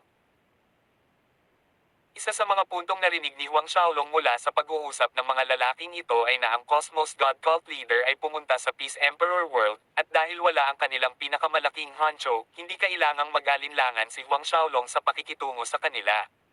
Paano mo gustong mamatay? Umakyat ang galit sa puso ni Tanan at Li Feng. Pareho silang mga eksperto sa Saint Realm, not to mention na sila ay nasa Treasure City's Castellan Manor. How dare this young manak so insolent? Umisi si Tanan, ang laki ng tono. Sa tingin mo ba ikaw si Huang Xiaolong?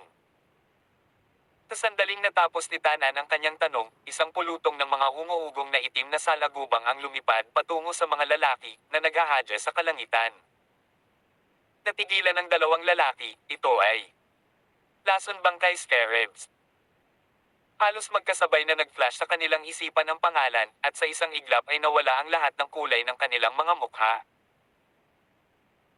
Kahit nawala sa kanila ang aktwal na nakakita ng totoong Poison Corp Scarab, ang mga itim na salagubang na ito na lumilipad mismo sa kanila ay kamukhang kamukha ng kamakailang sikat na Poison Corp Scarab. Huang Xiaolong. Dalawang pares ng mga mata ang nakatutok kay Huang Xiaolong, puno ng takot. Kasabay ng pag-flash ng pangalan sa kanilang isipan, parehong sumigaw at nagtama ang kanilang mga palad sa itim na ulap ng Poison Corp Scarabs. Dalawang Saint Realm expert ang buong lakas na umatake, sapat na ang impact para hatiin ang mga bundok. Taliwa sa kanilang mga inaasahan, nang sila ay hamampas upang itaboy ang Poison Corp Scarabs, isang gintong singsing ang lumitaw sa itaas ng kanilang mga ulo, na nagniningning sa isang maliwanag na bomb alot sa kanila. Naramdaman ni Natanan at Li Feng na parang tumigas ang espasyo, hindi makagalaw ng 1 milimetro ang kanilang mga katawan. God-binding ring. Tinulyapan ng gintong singsing sa itaas nila, malakas na bulalas ni Tanan. Bago pa man lumabas ang isa pang salita mula sa bibig ni Tanan, isang matinding sakit sa kanyang braso ang nakakuha ng kanyang atensyon. Nang lumipat ang kanyang tingin sa kanyang braso, nakita ni Tanan ang isang Poison Corp Scarab na gumagapang sa paligid. Katulad ng mga chismis na inilarawan ng proseso, hindi nagtagal si Tanan na nakaramdam ng manhid sa buong katawan, hindi makapagtipon ng anumang battle chi sa kanyang chisi. Namutla si Tanan. Halos kasabay nito, nakagat din si Li Feng ng Poison Corp Scarab. Kinuha ni Huang Xiaolong ang God-binding ring at binitawan ang pagkakatali nito. Tinatanan at Li Feng ay bumagsak sa lupa. Dayanig ang lupa dahil sa impact. Huang Xiaolong, ikaw, ano ang gusto mo?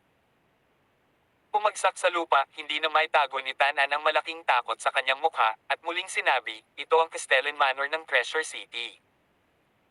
Humisi si Huang Xiaolong, alam kong ito ang Castellan Manor ng Treasure City. Kinuha ang kayag ng Poison Corp Scarabs, naglakad siya patungo kina Tanan at Li Feng. Habang pinapanood si Huang Xiaolong na tinatawag ang mga Poison Corp Scarab, ang dalawang lalaki ay bahagyang gumanda, sa pag-aakalang si Huang Xiaolong ay nag-aalinlangan pa rin dahil nasa loob sila ng Castellan Manor. Hindi talaga siya maglalakas loob na pumatay dito. Habang ang dalawa ay nag-iisip ng mga paraan upang maantala ng mas mahabang panahon hanggang sa matanto ng mga eksperto sa Cosmos God Cult kung ano ang nangyayari at nagmamadali, nakita nila ang mga mag-aaral ni Huang Xiaolong na biglang naging violet habang ang dalawang kaluluwa na karakter ay lumipad mula sa kanyang mga mata diretso kay Tanan at ang mga mag-aaral ni Li Feng. Isang matingkad na kulay lila na liwanag ang kumislap sa kanilang mga mata at naglaho, nag-iwan ng dalawang mapurol, walang siglang mukhang lalaki. Ang violet na ilaw sa mga mag-aaral ni Huang Xiaolong ay tumindi. Makalipas lamang ang kalahating oras nang bumalik sila sa normal, Huang Xiaolong ay mas masahol pa sa pagsusuot, ngunit si Tanan at Li Feng ay mukhang normal, hindi mapurol at nawala ng gana. Ikaw, anong ginawa mo sa amin ngayon? Tanong ni Li Feng habang nakatitig kay Huang Xiaolong. Ang tanging natatandaan niya ay isang flash ng violet light sa mga mata ni Huang Xiaolong, pagkatapos ay wala, na parang nawalan siya ng malay. Tumingin si Huang Xiaolong sa dalawang lalaki, natatawa habang inilalabas muli ang Poison Corp Scarabs. Maya-maya, umalingaw-ngaw sa hardin sa likod ang mga hiyawan na nakakadugo.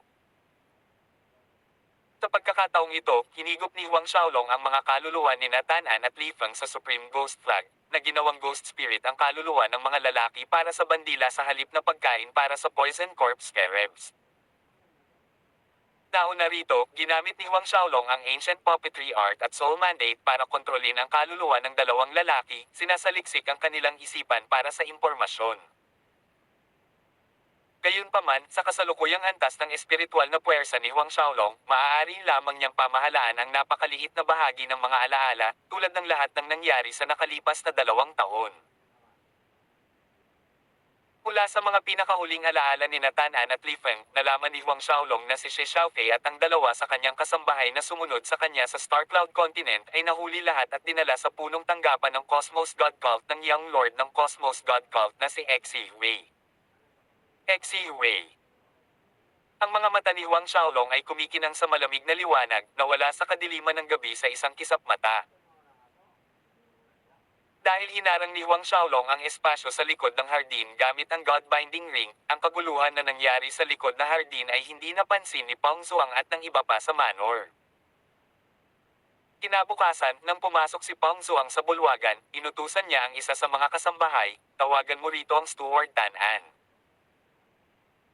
Simula kagabi, nagkaroon ng matinding pagkabalisa na hindi mawawala anuman ang mangyari, kaya pinlano ni Peng Zhuang na pasyalan si Tan-an sa punong tanggapan ng Cosmos God Cult. Tilagdaan, tinatakan, at inihatid. Tawag. I-prick. I-click. I-subscribe kwentong nobela. Hindi magagapi. Tagalog Translator, Andy Dors, Kabanata 427. Pinabati kita, Young Lord. Magalang na sumunod ang dalaga, tumalikod upang hanapin si Steward Tan-an. Umupo si Peng Zhuang at mahinahong naghintay sa pangunahing bulwagan. Hindi nagtagal, bumalik ang dalaga. Nasaan si Tan-an? Nang makitang bumalik ang kasambahay ngunit walang palatandaan ng Tan-an, hiniling ni Peng Zhuang. Magalang na sumagot ang dalaga, sa pagsagot kay Castellan, wala si Steward Tan-an, walang nakakaalam kung nasaan siya. Kumunat ang mga kilay ni Peng Zhuang.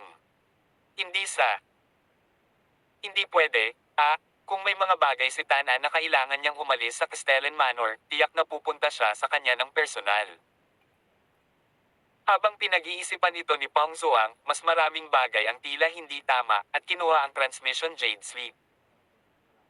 Gayunpaman, lumipas ang ilang sandali ngunit walang tugon mula kay Tan-an sa pamamagitan ng transmission Jade Sleep. Lumaki ang matinding pagkabalisa sa Peng Zhuang, nagmamadali siyang tumayo at mabilis na lumipat sa patio ni Tan-an. Tinabi ba ni Steward Tan-an sa sino man sa inyo kung saan siya pupunta? Pagdating sa courtyard ni Tan-an, tinanong ni Peng Zhuang ang personal na kasambahay ni Tan-an sa courtyard. Umiling ang personal na kasambahay ni Tan-an, nagre-reply kay Castellan, hindi. O tama, kagabi, dumating si Lord Li Feng para hanapin si Lord Steward. Li Feng. Nagulat si Peng Zhuang. Oo, pagkatapos ang dalawang Panginoon ay pumunta sa likod na hardin na batong pavilion upang uminom, at hindi na bumalik mula noon. Sagot ng personal maid ni Tantan. Nang marinig iyon, mabilis na tinungo ni Peng Zhuang ang hardin sa likod ng manor. Pagdating niya, pumasok sa kanyang mga mata ang gumuhong batong pavilion at mga beam, tumagilid at bunot na mga puno sa paligid. Sa pag-scan sa mga nasira sa hardin, isang lamig ang bumalot sa puso ni Peng Zhuang. Hindi na kailangang sabihin, ang pinsala sa hardin ay sanhi ng isang away. Gayunpaman, kagabi, walang sino man sa Castellan Manor ang nakadama ng anumang pagbabago sa enerhiya na nagpapahiwatig na mayroong away. Isang maliit na ingay ay hindi narinig. Mabilis na kinuha ni Peng Zhuang ang transmission Jade Sleep upang makipag-ugnayan kay Li Feng, ngunit tulad ng naisip niya, wala ring tugon mula kay Li Feng. Ang kanyang mukha ay naging malungkot.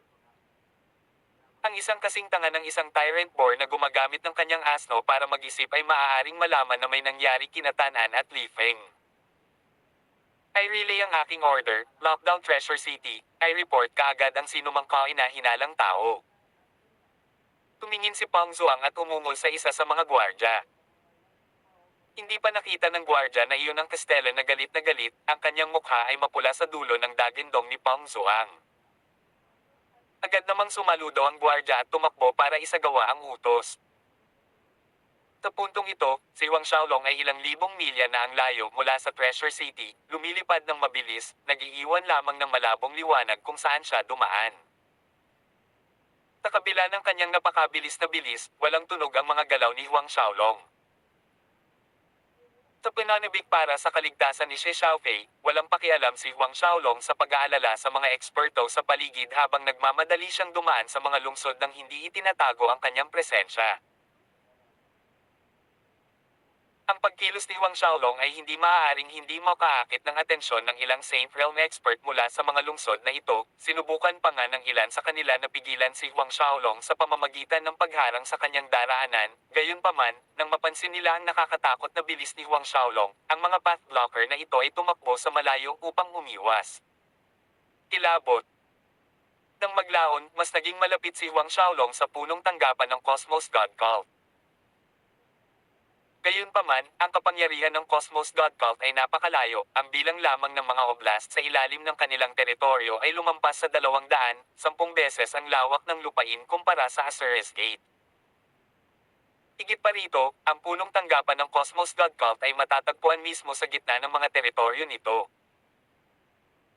Kaya naman, nagmamadali mula sa Treasure City hanggang sa punong tanggapan ng Cosmos God Cult, kinailangan ni Huang Xiaolong na maglakbay sa 11 oblast sa pagitan ng 2 punto. Si Huang Xiaolong ay patuloy na lumipad ng baliw sa napakabilis na bilis habang ang kanyang puso ay lalong nabalisa.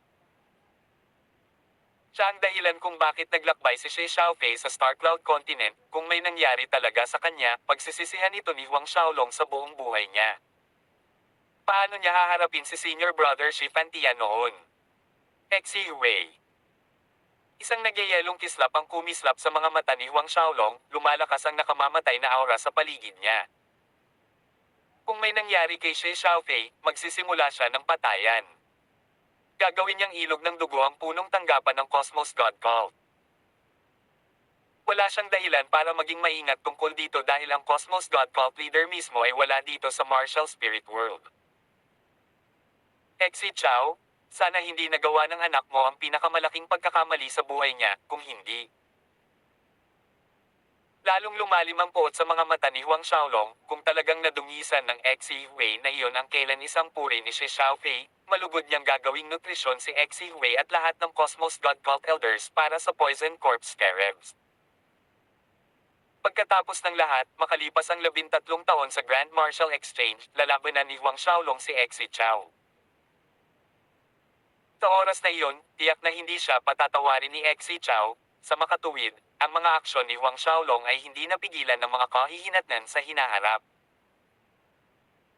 Pagkaraan ng 10 araw, puminto si Huang Xiaolong sa isang taluktok ng bundok sa ilang at agad na nilamon ang isang Divine Dragon Pellet at sinimulan ang kanyang Martial Spirit ability na Instant Recovery upang mapunan ang kanyang naubos na puwersa ng santo. Nagpatuloy siya sa pagmamadali pagkatapos makabawi. Sa 10 araw na ito, hindi siya huminto, kahit gabi, nagpatuloy siya sa bilis ng ipoipo. Inalis ni Exi Hui si Shi Xiaofei mula sa Treasure City 13 araw bago ang paghabol ni Huang Xiaolong sa punong tanggapan ng Cosmos God Cult.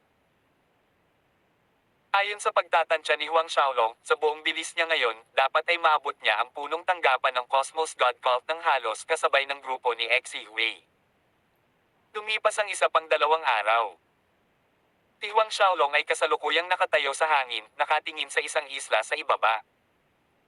Ito ang walang hanggang purong dagat. Kinuha ni Huang Xiaolong ang mapa ng Star Cloud Continent, tinitingnan ang paligid niya at mamulong sa sarili, sa unahan ng kaunti ay ang Lingwo Oblast. At ang punong tanggapan ng Cosmos God Cult ay matatagpuan sa loob ng Lingwo Oblast. Tumingin si Huang Xiaolong sa langit, mataas na ang buwan. Ang kulay pilak na liwanag ng buwan ay nagwisik sa madilim na lupa sa ibaba na parabang lahat ng kapangitan ng mundo ay tinago. Dapat nandoon na ako bukas ng umaga. Pamulong si Huang Xiaolong ng isa pang pangungusap. Bukas. Sa isang pagkurap, nawala ang silhouette ni Huang Xiaolong sa lugar. Ang Lingwo Oblast ay ang pinakamalaking oblast sa Star Cloud Continent at siya rin ang pinakamaunlad sa lahat, kaya ito rin ang pinakakilalang oblast. Lalo na dahil ito ang lugar kung saan nagkaroon ng headquarters ang Cosmos God Cult. Sa silangang bahagi ng Lingwo Oblast, mayroong isang malaking span ng malawak na kapatagan na pinangalanang Holy Plains.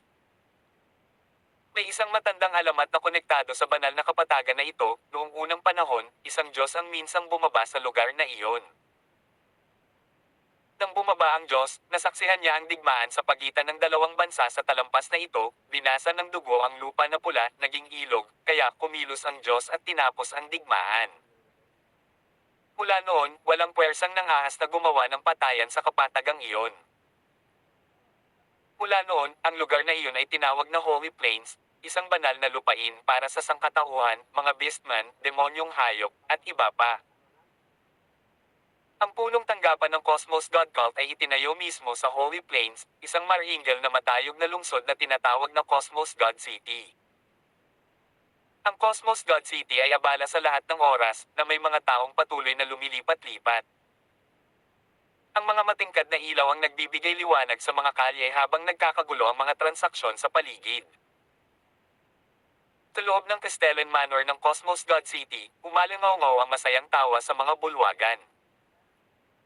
Sa pangunahing upuan ay nakaupo ang isang binata na nakasuot ng damit na gawa sa puting gintong sinulid. May mahinang misteryosong ron sa noo ng binata, medyo katulad ng simbolo ng dragon ni Huang Xiaolong na ipinakita ng Dragon Pearl.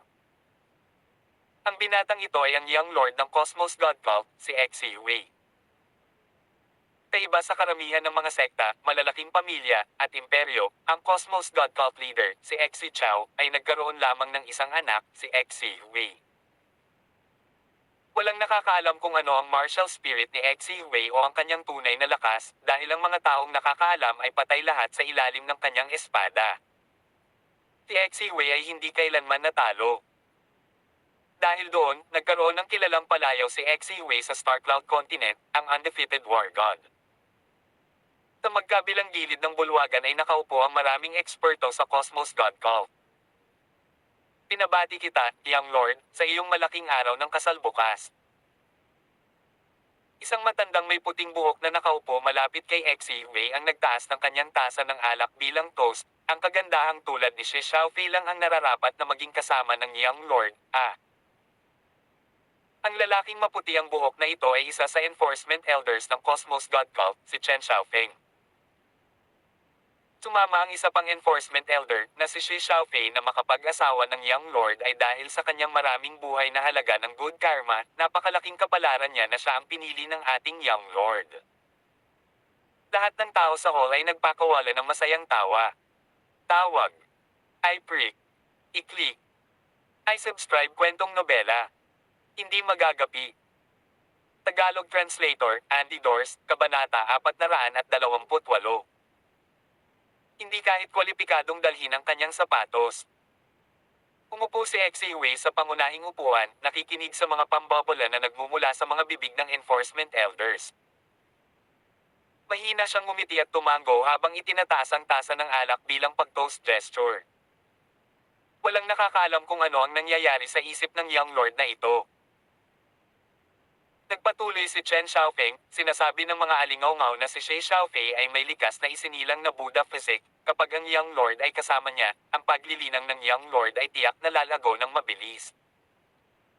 Isa pang round ng butlikang ang naganap na napuno ng tawanan at hiyawan sa maluwag na bulwagan. Na-notify na ba ang lahat ng bisita? Tanong ni Xi Wei habang nilalapag ang kanyang tasa ng alak. Kasi palang kalahating buwan na ang nakalipas, nagpadala na kami ng mga imbitasyon sa lahat ng kilalang eksperto, ngunit nangyari ito sa napakaikling paunawa, kaya hindi makakarating ang Distinct Void Door at White Phoenix House as sovereigns. Sumagot si Chen Xiaofeng, nagpadala lamang sila ng ilang elder. Tumango si Xi Wei, ayos lang. Pagkatapos, nagtanong siya ng isa pang tanong, alam ba ni Shi Fantian? Sumagot si Chen Xiaofeng, oo, ngunit ang matandang kulubat na balat na iyon ay nagalit at pinatay ang mga disipulo ng Cosmos God Cult na pinadala namin lahat. Si Shi Fantian, ang matandang fogey na iyon, ay hindi alam kung ano ang mabuti para sa kanya. Ang isa pang enforcer ay tumahol, dapat siyang magpasalamat na ang ating batang Panginoon ay nagkaroon ng interes sa kanyang anak na babae, anong lakas ng loob niyang patayin ang ating mga disipulo ng Cosmos God Cult. Malumanay na ikinawin ni Xi Wei ang kanyang kamay sa mga tao sa ibaba, nagkamali tayo sa bagay na ito sa pagset ng kasal ng hindi kumonsulta sa mga matatanda, si Shi Fantian ay isang emperador ng imperyo sa Snowwind Continent, natural lang na magalit siya. Mabilis na tumango si Chen Xiaofeng at ang iba pa bilang pagsang-ayon kay Xi Wei at agad na tumigil ang mga sigawan tungkol kay Shi Fantian. Kapag sinabi at tapos na ang lahat, si Shi Fantian ang magiging biyana ng Young Lord. Anumang mga paggalaw sa gilid ng Azores Gate. Sa biglang pagbabago ng paksa, nagtanong si Exiwei ng isa pang tanong. Si Hiji ang sumagot, pagkatapos ng usapin ng Enigma City, ang Azures Gate ay walang ibang kilusan, ngunit ang Chi Family's Patriarch ay pinatay ni Huang Xiaolong, samantalang ang natitirang mga miyembro ay kinuha sa ilalim ng Azures Gate. Kalahati sa 14 na malalaking pamilya ay nagmamadaling sumuko sa ilalim ng pintuang daan ng Azure na parang pinaso ng mainit na tubig ang kanilang mga paa. Isang malamig na kinang ang dumaan sa mga mata ni Exiwei. Young Lord, ang Huang Xiaolong na iyon ay talagang nanghahas na pumatay ng halos 10,000 sa ating mga disipulo ng Cosmos God Cult. Isang matandang lalaking may isang mata na nakaupo sa ibaba mula sa Hiji ang nagsalita, ang kawalang galang. Ang Cosmos God Cult ay hindi umiiral sa kanyang mga mata. Ang matandang may isang mata na ito ay walang iba kundi si Hu Chen, isa sa mga elder ng Cosmos God Cult at ama rin ni Hu Guang. Tama iyan, Young Lord. Kung hindi tayo tutugan ng maayos, iisipin ng lahat ng eksperto sa Star Cloud Continent na ang Cosmos God Cult ay natatakot kay Huang Xiaolong. Isang Legacy Hall Elder, sinabi ni Sun Luyo. Si Chen Xiaofeng at ang iba pa sa paligid ay nagpahayag ng parehong damdamin, biglang napuno ang buong bulwagan ng galit na hiyawan. Dahan-dahang idiniin ni Exiwei ang kanyang kamay sa hangin, na nagpakalma sa grupo ng mga tao. Nasa Peace Emperor World si tatay, hindi na siya makakabalik saglit. Nagpatuloy si Exiwei sa isang walang tibu na ekspresyon, hayaan mong mabuhay si Huang Xiaolong ng ilang araw pa sa ngayon, kapag bumalik si Itay para sa Grand Martial Exchange at nasakop ang Star Cloud Continent, Huang Xiaolong at ang Azures.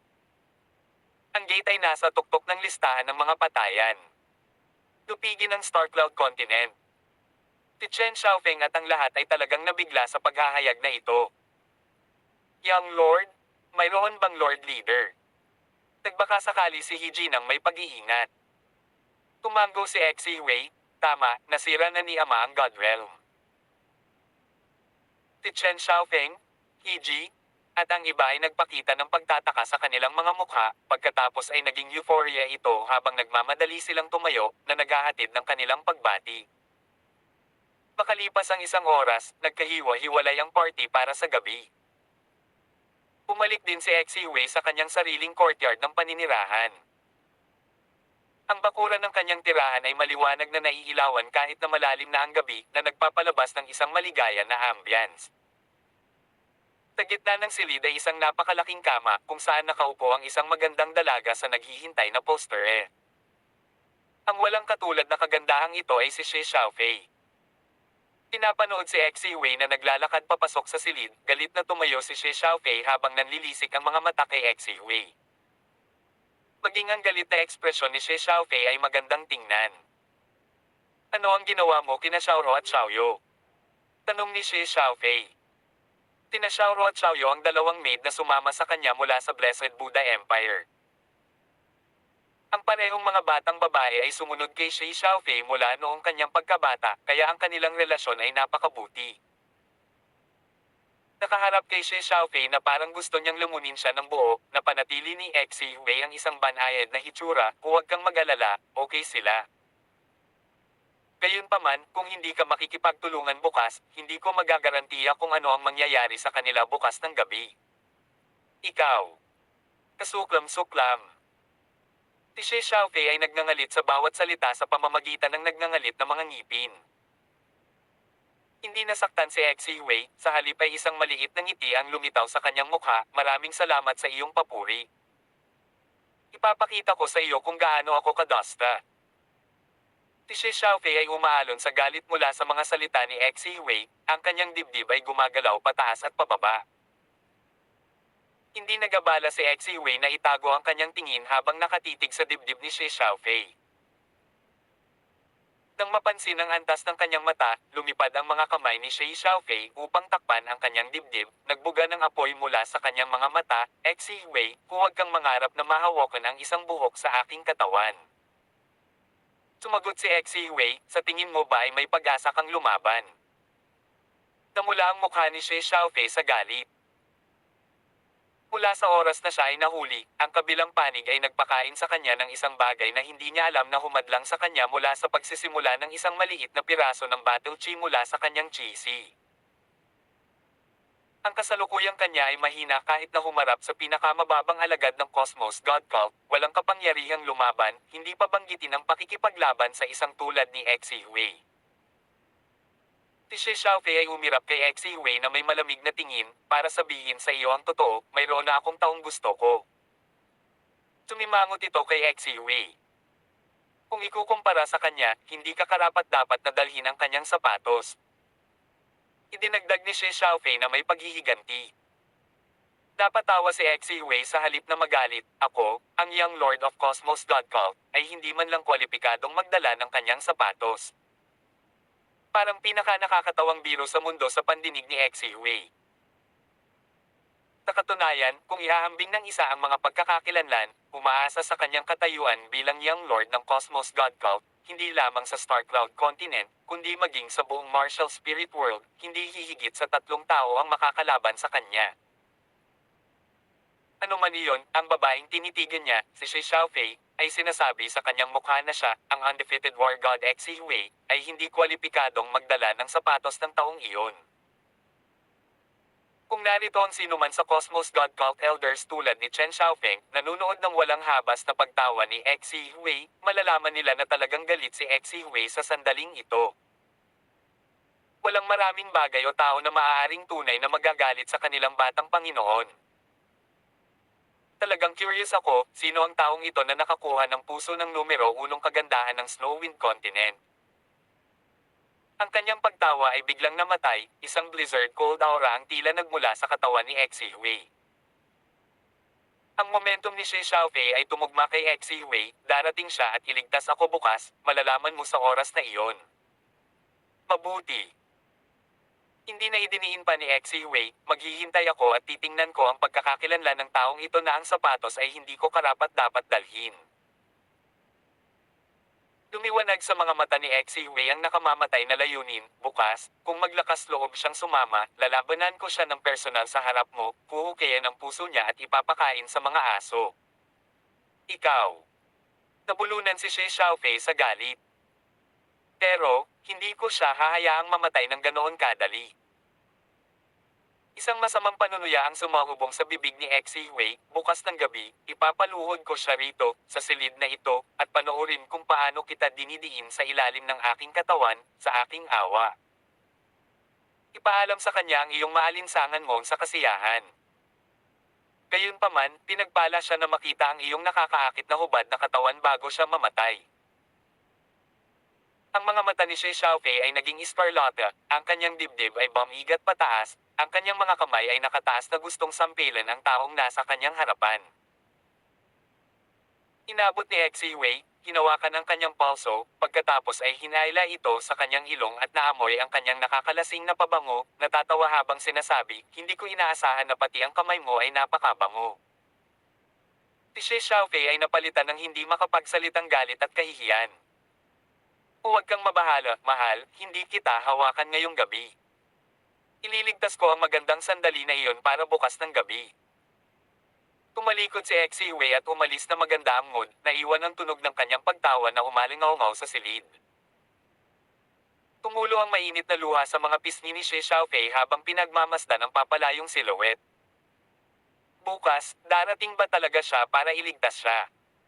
Bagamat nais niyang dumating, lilito ba talaga siya bukas? Marahil ay hindi niya alam na siya ay nahuli, na walang ideya na bukas. Tawag. I-prick. I-click. I-subscribe kwentong nobela. Hindi magagapi. Tagalog Translator, Andy Dors, Kabanata 429.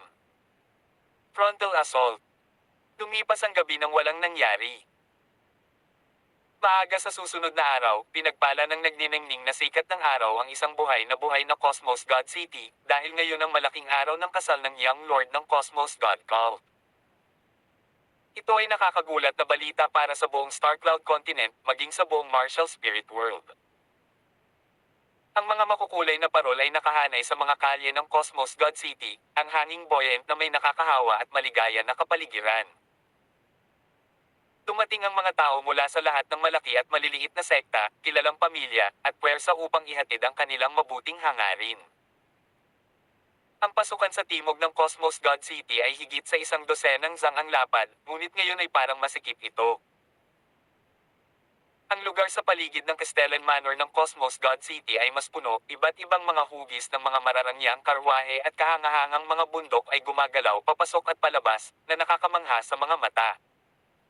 With Divine Grade Spirit Pellets, 10 pellets. 12 taong gulang na Evergreen Jade Heartgrass, 3 tangkay. Kay Dragon Crystal, 2 piraso. Pinabasa ni Cosmos God Cult Elder Lin Xiao ang mga redyalong pagbati na ipinadala ng mga bisitang dumating para sa piging ng kasal. Anuman sa mga kaloob na ito ay sapat na upang magdulot ng isang pandamdam sa kanilang sarili. Ang pinakamababang grado na ito ng mga spirit pellets na dinala ng mga bisita ay mababang divine grade. Sa engranding pagtanggap na ito, napakahiyang kumuha ng Holy Grade Spirit Pellet, samantalang ang mga elixir ay lampas lamang sa 1,000 taong gulang, habang ang mga kristal at ores ay binubuo ng mga pinakabihirang uri. Kapag ang mga redyalong ito ay binuksan at nailista ng Cosmos God Cult, ang mga regalo ay casual na itinapon sa bakuran na inilaan para sa pag-iingat. Ang mga spirit pellet na iyon, mga bihirang elixir, at mga crystal ores ay maaaring maging kayamanan sa paningin ng iba, ngunit para sa Young Lord Exihui ng Cosmos God Cult, ang mga ito ay mga karaniwang gamit lamang. Ang mga item lang nakapantay ng mga high-grade na Divine Spirit Pellet ang kwalipikadong makapasok sa treasure chamber ng Cosmos God Cult. Sa sandaling ito, biglang nag-anunsyo si Elder Lin Xiao sa mataas na boses, The Distinct Void Door, High-Grade Divine Spirit Pellet, Dragon Tiger Great Rejuvenating Pellet, 1 piraso. Ito ay pumukaw sa pananibik ng mga tao, ang mga tao ay nagangat ng kanilang mga leeg upang makita ang isang mataas na uri ng Divine Spirit Pellet. Iyon ay isang high-grade Divine Spirit Pellet. Hindi katakataka na ang Distinct Void Door ay isa sa 12 super forces, isang congratulatory gift lang na ibinigay nila ay isang high-grade Divine Spirit Pellet. Mabilis ang pag-agos ng oras, hindi nagtagal ay malapit ng magtanghali. Ang lahat ng mga eksperto mula sa iba pang mga sekta at malalaking pamilya ay pumasok, na puno ang maraming upuan ng piging na nakaayos sa loob at panlabas na bulwagan. Ang panloob na bulwagan ay limitado sa mga eksperto sa Saint Realm, halos hindi makikita ang sinumang 10th Order Siantian Realm Warrior sa hall na ito. Para naman sa mga alagad ng 7th at 8th Order Siantian ng malalaking pamilya na hindi kwalipikadong dumaan sa mga pintuan ng Cosmos God City Castellan Manor, maaari lamang silang sumali sa piging mula sa mga restaurant sa kabilang kalye, na iniunat ang kanilang mga leeg para masilip ang Castellan Manor, sa mga halagang bisitang pumapasok sa lugar ng Manor. Narinig ko na ang Cosmos God Cult Leader ay pumasok sa God Realm. I wonder kung totoo yon. Sa palagay ko totoo, nanggaling ito sa mga labi ni Exihui, hindi siya maglalakas loob na gawing biro ang bagay na ito. Sa loob ng Inner Hall, ang mga eksperto sa Saint Realm mula sa iba't ibang puwersa ay maingat na nagbulungan sa kanilang mga sarili, bawat isa ay may iba't ibang ekspresyon. Kagabi lang, binanggit ni Exihui na ang kanyang ama ay sumulong sa God Realm, at ngayon, ang balita ay nakarating sa pandinig ng malalaking pamilya at puwersang ito. Ang epekto ng balitang ito ay higit na nalampasan ang araw ng kasal ni Exihui. Ang lakas ng nag-iisang God Realm Master ay sapat na para masira ang kasalukuyang power balance sa Starcloud Continent. Ang bawat malaking puwersa at pamilya ay nagpakita ng iba't ibang reaksyon sa pagdinig ng balita. Nagpa siya ang ilang malalaking pamilya na samantalahin ang pagkakataon bago matapos ang kasal ni Exihui upang ipahayag ang kanilang pagsumit sa Cosmos God Cult. Kung paano ito nakikita ng mga pamilyang ito, dahil ang leader ng Cosmos God Cult ay nakalusot sa God Realm, ang pagsakop sa Starcloud Continent ay hindi maiiwasan sa madaling panahon, sa ilang sandali lamang. Ang pagpasok ng maaga ay nakakatalo sa mga late-coming. Sa Enigma City, malapit sa 10,000 mga disipulo ng Cosmos God Cult ang namatay matapos magbigay ng utos na patayin si Huang Xiaolong. Narinig mo ba ang tungkol dito? Oo, narinig namin ang tungkol dito. Ang Cosmos God Cult Enforcement ang nag-iisang anak na lalaki ni Elder Hu Chen, si Hu Guang ay namatay din sa Enigma City. Narinig ko rin na si Hu Guang ay namatay ng malungkot. May magandang palabas na naghihintay sa atin. Na masyadong mayabang si Huang Xiaolong, sa tingin ba niya ay hindi siya magagapi? Upang aktwal na magbigay ng utos na patayin ang 10,000 mga alagad ng Cosmos God Cult. Markahan ng aking mga salita, ang mga araw ni Huang Xiaolong at Asir Estate ay bilang na. Halos lahat ng mga eksperto na naruroon ay nag-uusap tungkol sa kamakailang insidente sa Enigma City. Para mapangasawa ni Shi Xiaofei ang Young Lord ng Cosmos God Cult, si Shi Fantian ay dapat na nagliliwanag mula sa tainga dahil ang Blessed Buddha Empire sa Snowwind Continent ay kayang umakyat sa mataas na sanga na ito.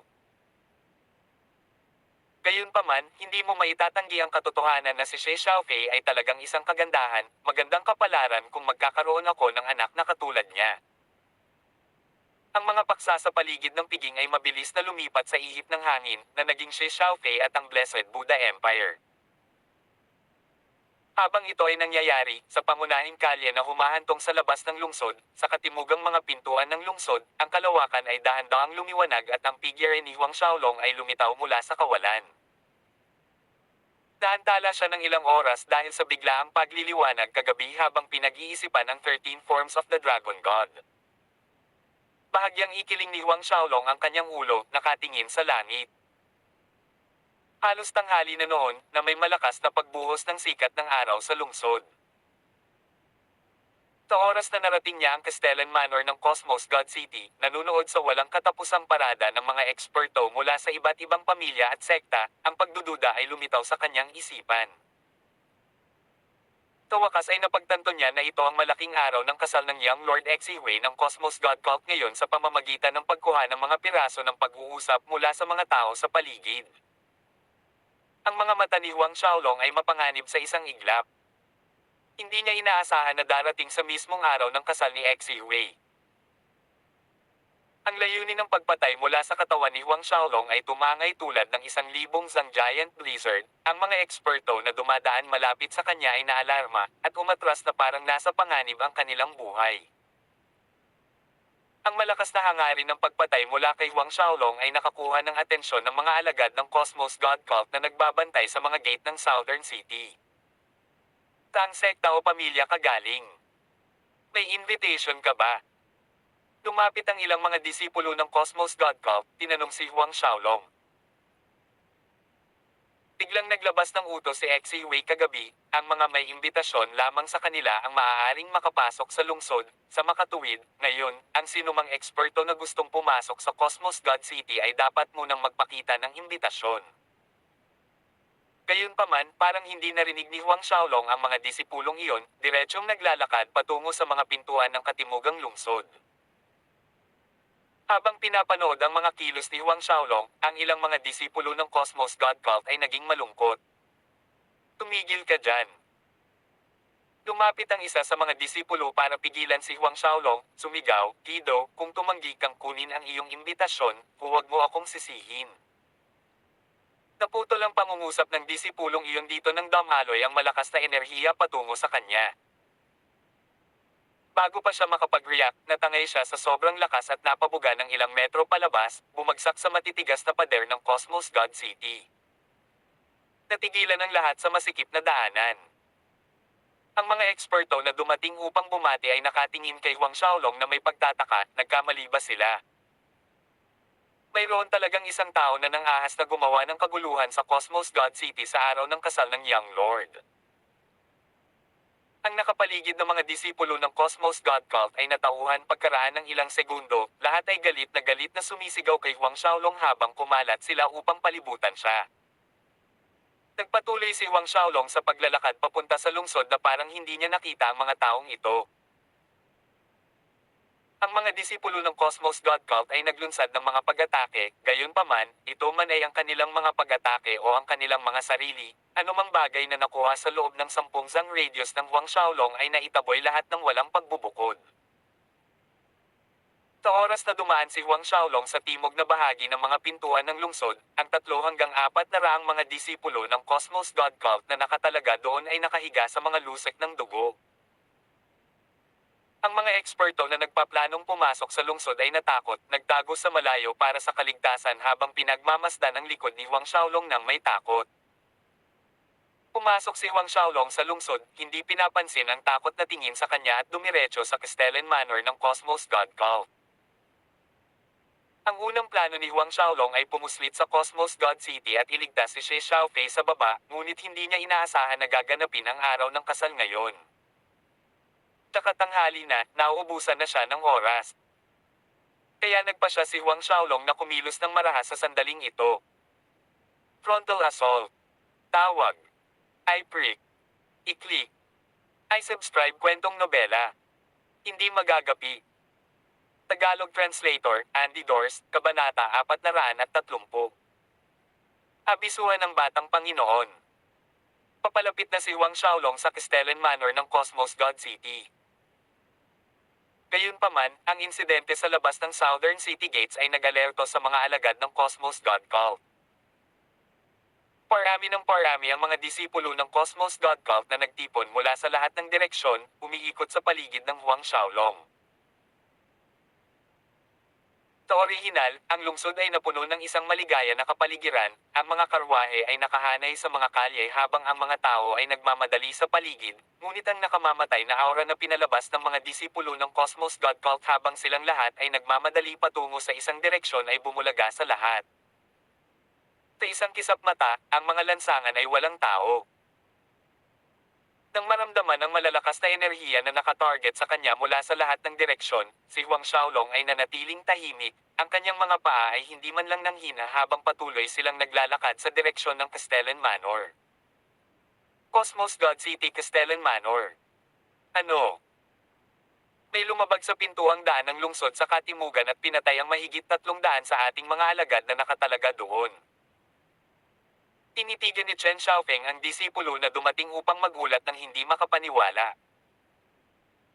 Talagang mayroong isang taong napakapangahas na pumunta sa Cosmos God City at patayin ang mga disipulo ng Cosmos God Cult. Ito ang kauna-unahang pagkakataon na nangyari ang ganito mula nang mabuo ang Cosmos God Cult ilang libong taon na ang nakalilipas. Si Chen Xiaofeng, bilang isa sa enforcement elders ng Cosmos God Cult, ay may pananagutan sa pagpapanatili ng kaayusan sa Cosmos God City, kaya naman ang guard na disipulo ay pumunta mismo upang magulat kay Chen Xiaofeng nang mangyari ang insidenteng ito. Ganun nga, Lord Enforcer, dapat ba nating ipaalam sa Young Lord ang bagay na ito? Mahinang mungkahi ng alagad ng bantay. Kinaway-kaway ni Chen Xiaofeng ang kanyang kamay at sinabing, napakaliit na bagay, hindi na kailangang magulat sa Young Lord, magpapapahina lamang ito sa kanyang kalooban. Pagkatapos, isang malamig na kinang ang kumislap sa kanyang mga mata, may nangahas talagang pumunta sa aking Cosmos God City, pinatay ang aking mga alagad ng Cosmos God Cult. Ito ay malinaw na naghahanap ng kamatayan, ngunit huwag agad siyang patayin. Kunin siyang buhay at hanapin ang mga pangalan ng kanyang pamilya at sekta, gusto kong mapuksa ang lahat ng 9 na henerasyon niya. Oo, Lord Enforcer. Ang alagad na bantay ay umamin ng may lubos na paggalang. Gayunpaman, ang kabilang panig ay naglakas loob na pumatay sa kanilang teritoryo, dapat siyang magkaroon ng ilang kasanayan. Nag-isip sandali si Chen Xiaofeng at inutusan ng dalawang nasasakupan ng Saint Realm na tingnan ang sitwasyon. Tandaan, hulihin ang taong iyon ng buhay. Inutusan ni Chen Xiaofeng ang kanyang dalawang Saint Realm subordinate, malamig na idinagdag, alam mo kung ano ang mga kahihinatnan ng pagpapaalis sa taong iyon. Mangyaring makatiyak, Panginoong Enforcer. Parehong tiniyak ng mga eksperto sa Saint Realm kay Chen Xiaofeng. Tinawayan sila ni Chen Xiaofeng. Ang dalawang lalaki ay sumaludo kay Chen Xiaofeng at nawala sa isang kisap mata mula sa lugar. Sa puntong ito, ang mga disipulo ng Cosmos God Cult na sumugod ay pinalibutan ng mahigpit si Huang Xiaolong. Sa lupa, sa hangin, nabuo nila ang isang itim na dagat ng mga silhouette. Bilang punong tanggapan ng lungsod ng Cosmos God Cult, madaling makapagtipon ng 1,000,000 disipulo kung hindi 2,000,000 sa isang order. Hindi pa banggitin, ang mga disipulo na pinayagang manatili sa loob ng lungsod ay pawang mga dalubhasa sa Xiantian Realm at mas mataas. 1,000,000 Xiantian Realm expert. Madaling mahusgahan ng isang tao ang lawak ng kapangyarihan ng Cosmos God Cult. Malamig na tinitigan ni Huang Xiaolong ang dagat ng mga disipulo ng Cosmos God Cult na nakaharang sa kanyang dinaryanan, ngunit nagpatuloy siya sa pagmarcha pasulong. Biglang, isang disipulo ng Cosmos God Cult ang tumalon na inihampas ang kanyang malaking espada kay Huang Xiaolong. Taunang inisyatiba na ginawa, parami ng parami ang mga disipulo ng Cosmos God Cult na sumunod, bawat isa sa kanila ay gumagamit ng kanilang pinakamalakas na pag-atake kay Huang Xiaolong. Sa pagmamasid sa kanila, itinulak ni Huang Xiaolong ang kanyang chi. Lumakas ang battle chi sa kanyang mga ugat habang tinatakpan ni Auxerre Chi ang labas ng kanyang katawan. Nang ang mga disipulong iyon ng Cosmos God Cult ay lumapit sa kanya, ang Auxerre Chi sa paligid ni Huang Xiaolong ay umiikot na parang isang flash baha, tulad ng isang hindi mapaglabanan na puwersa, ang lahat ng mga disipulo ay ipinadala sa himpapawid. Sa isang segundo, maraming mga alagad ng Cosmos God Cult ang bumagsak sa mga istrukture ng gusali sa paligid, mga brick at kahoy na nabasag, gumuho sa lupa. Nagpatuloy si Huang Xiaolong, iniwan ang mga hilera ng mga kalye na tinina ng pulang-pulang dugo. Nasira lahat ang mga makukulay na parol na nakasabit sa mga kalsada. Sa Huang Xiaolong bilang sentro, lahat sa loob ng 1,000 zang radius ay nawasak lahat. 10,000 mga alagad ng Cosmos God Cult. Patay. Sa gitna ng maliwanag na maaraw na araw, biglang umihip ang malamig na hangin. Hindi nagpakita ng emosyon si Huang Xiaolong habang nagpatuloy siya patungo sa Castellan Manor. Gayunpaman, hindi siya masyadong nakakalayo bago siya pinalibutan muli ng isa pang alon ng mga disipulo ng Cosmos God Cult. Isa pang bagyo ng dugong ulan ang bumagsak sa mga lansangan. Pagkaraan ng ilang sandali, nawalan ng bilang si Huang Xiaolong kung ilang wave ng mga disipulo ng Cosmos God Cult ang kanyang nalipol. Laban sa mga disipulong iyon, hindi nagpapigil si Huang Xiaolong. Sa mga dekada matapos mawala ang kanyang master Renwakwang, ang Cosmos God Cult ay patuloy na nilalamon ang teritoryo ng Auxerre's Gate. Ang bilang ng Auxerre's Gate disciples na namatay sa kamay ng Cosmos God Cult ay umabot sa 10 milyon, kung hindi man higit pa. Hakbang-hakbang, nagmarcha si Huang Xiaolong, palapit ng palapit sa Castellan Manor ng Cosmos God City. Ang Auxerre Chi na bumabalot sa kanya ay naging masiksik, ang kanyang mga mata ay isang malalim na eskarlata, ang puro aura ng pagpatay na pumulupot sa paligid ni Huang Xiaolong ay nagsimulang bumuo ng mga itim na snowflake. Sa ilalim ng maliwanag na nagniningning na araw, ang mga itim na snowflake ay bumabagsak mula sa langit. No matter what, nakakatakot at kakaiba ang eksenang ito. Raging Inferno Glorious Spear. Wind God Kick. Sa isang punto, habang si Huang Xiaolong ay papalapit sa Castellan Manor, isang ulan ng mga imahe ng sibat ang lumipad sa kanya, tumagos sa kalawakan, na sinundan ng hindi mabilang na mga anino ng isang binti na nabuo sa isang mabangis na unos. Ang parehong malalakas na pag-atake ay naglalayong gumawa ng matinding pinsala kay Huang Xiaolong. Mula sa di kalayuan, 2 figure ang makikitang paparating sa napakabilis na bilis. Mga eksperto sa Saint Realm.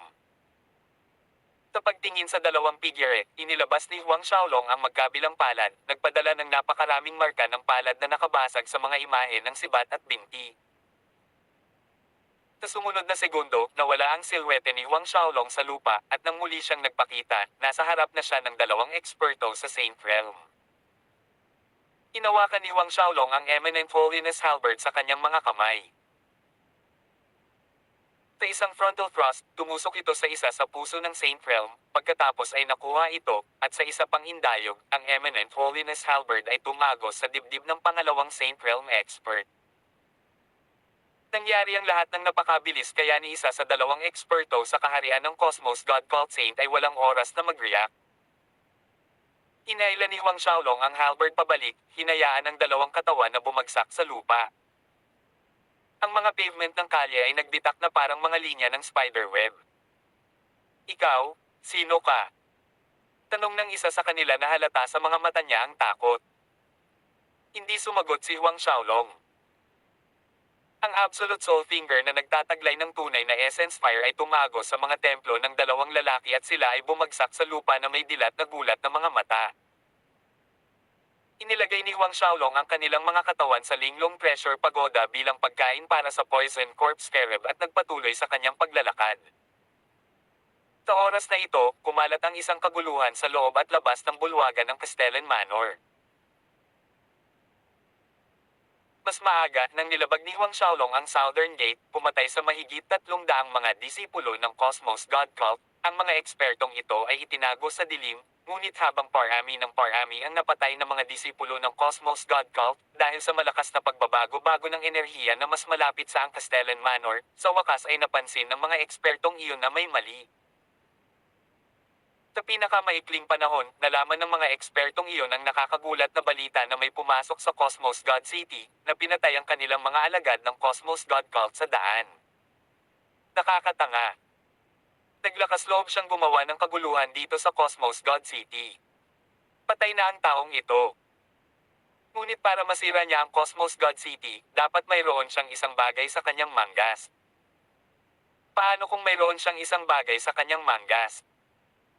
Kaya ba niyang labanan ang lahat ng mga eksperto sa Cosmos God Cult na umaasa sa kanya lamang? I'm curious kung sinong alagad ng pamilya siya. Ang pagkakaroon ng isang baliw na alagad ay ang sakuna ng pamilyang iyon. Ang mga ekspertong iyon ay nagpahayag ng kanilang opinyon sa isang walang tigil na paraan, samantalang ang mga dalubhasa mula sa Distinct Void Door, White Phoenix House, at iba pa ay lihim na nagbubunyi sa kanilang mga puso. Sa malaking araw ng kasalan ng Young Lord ng Cosmos God Cult, may pumasok sa Cosmos God City, pumatay ng maraming disipulo ng Cosmos God Cult. Ano man ang resulta, ang reputasyon ng Cosmos God Cult ay magdurusa dahil dito. Ano? Parehong patay ang mga kaharian ng santo na ipinadala ko. Si Chen Xiaofeng ay nagalit at nabigla sa pakikinig sa pinakabagong ulat. Sa dalawang Saint Realm expert na ipinadala niya, ang isa ay 4th Order Saint Realm, habang ang isa ay Picklate 3rd Order Saint Realm. Hindi niya inaasahan na pareho silang papatayin ilang minuto lang pagkatapos umalis sa Castellan Manor. Lumipat ang mga mata ni Chen Xiaofeng, pagkatapos ay nagmadali siyang umalis patungo sa residence courtyard ni Xi Hui. Ang bagay na ito ay tumaas sa isang antas kung saan ang Young Lord ay kailangang ipaalam. Tawag. I-prick. I-click. I-subscribe kwentong nobela. Hanggang dito na lang muna mga masters.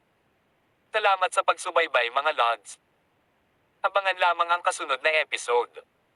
Nang hindi magagapi. Dito sa ating channel. Kwentong nobela.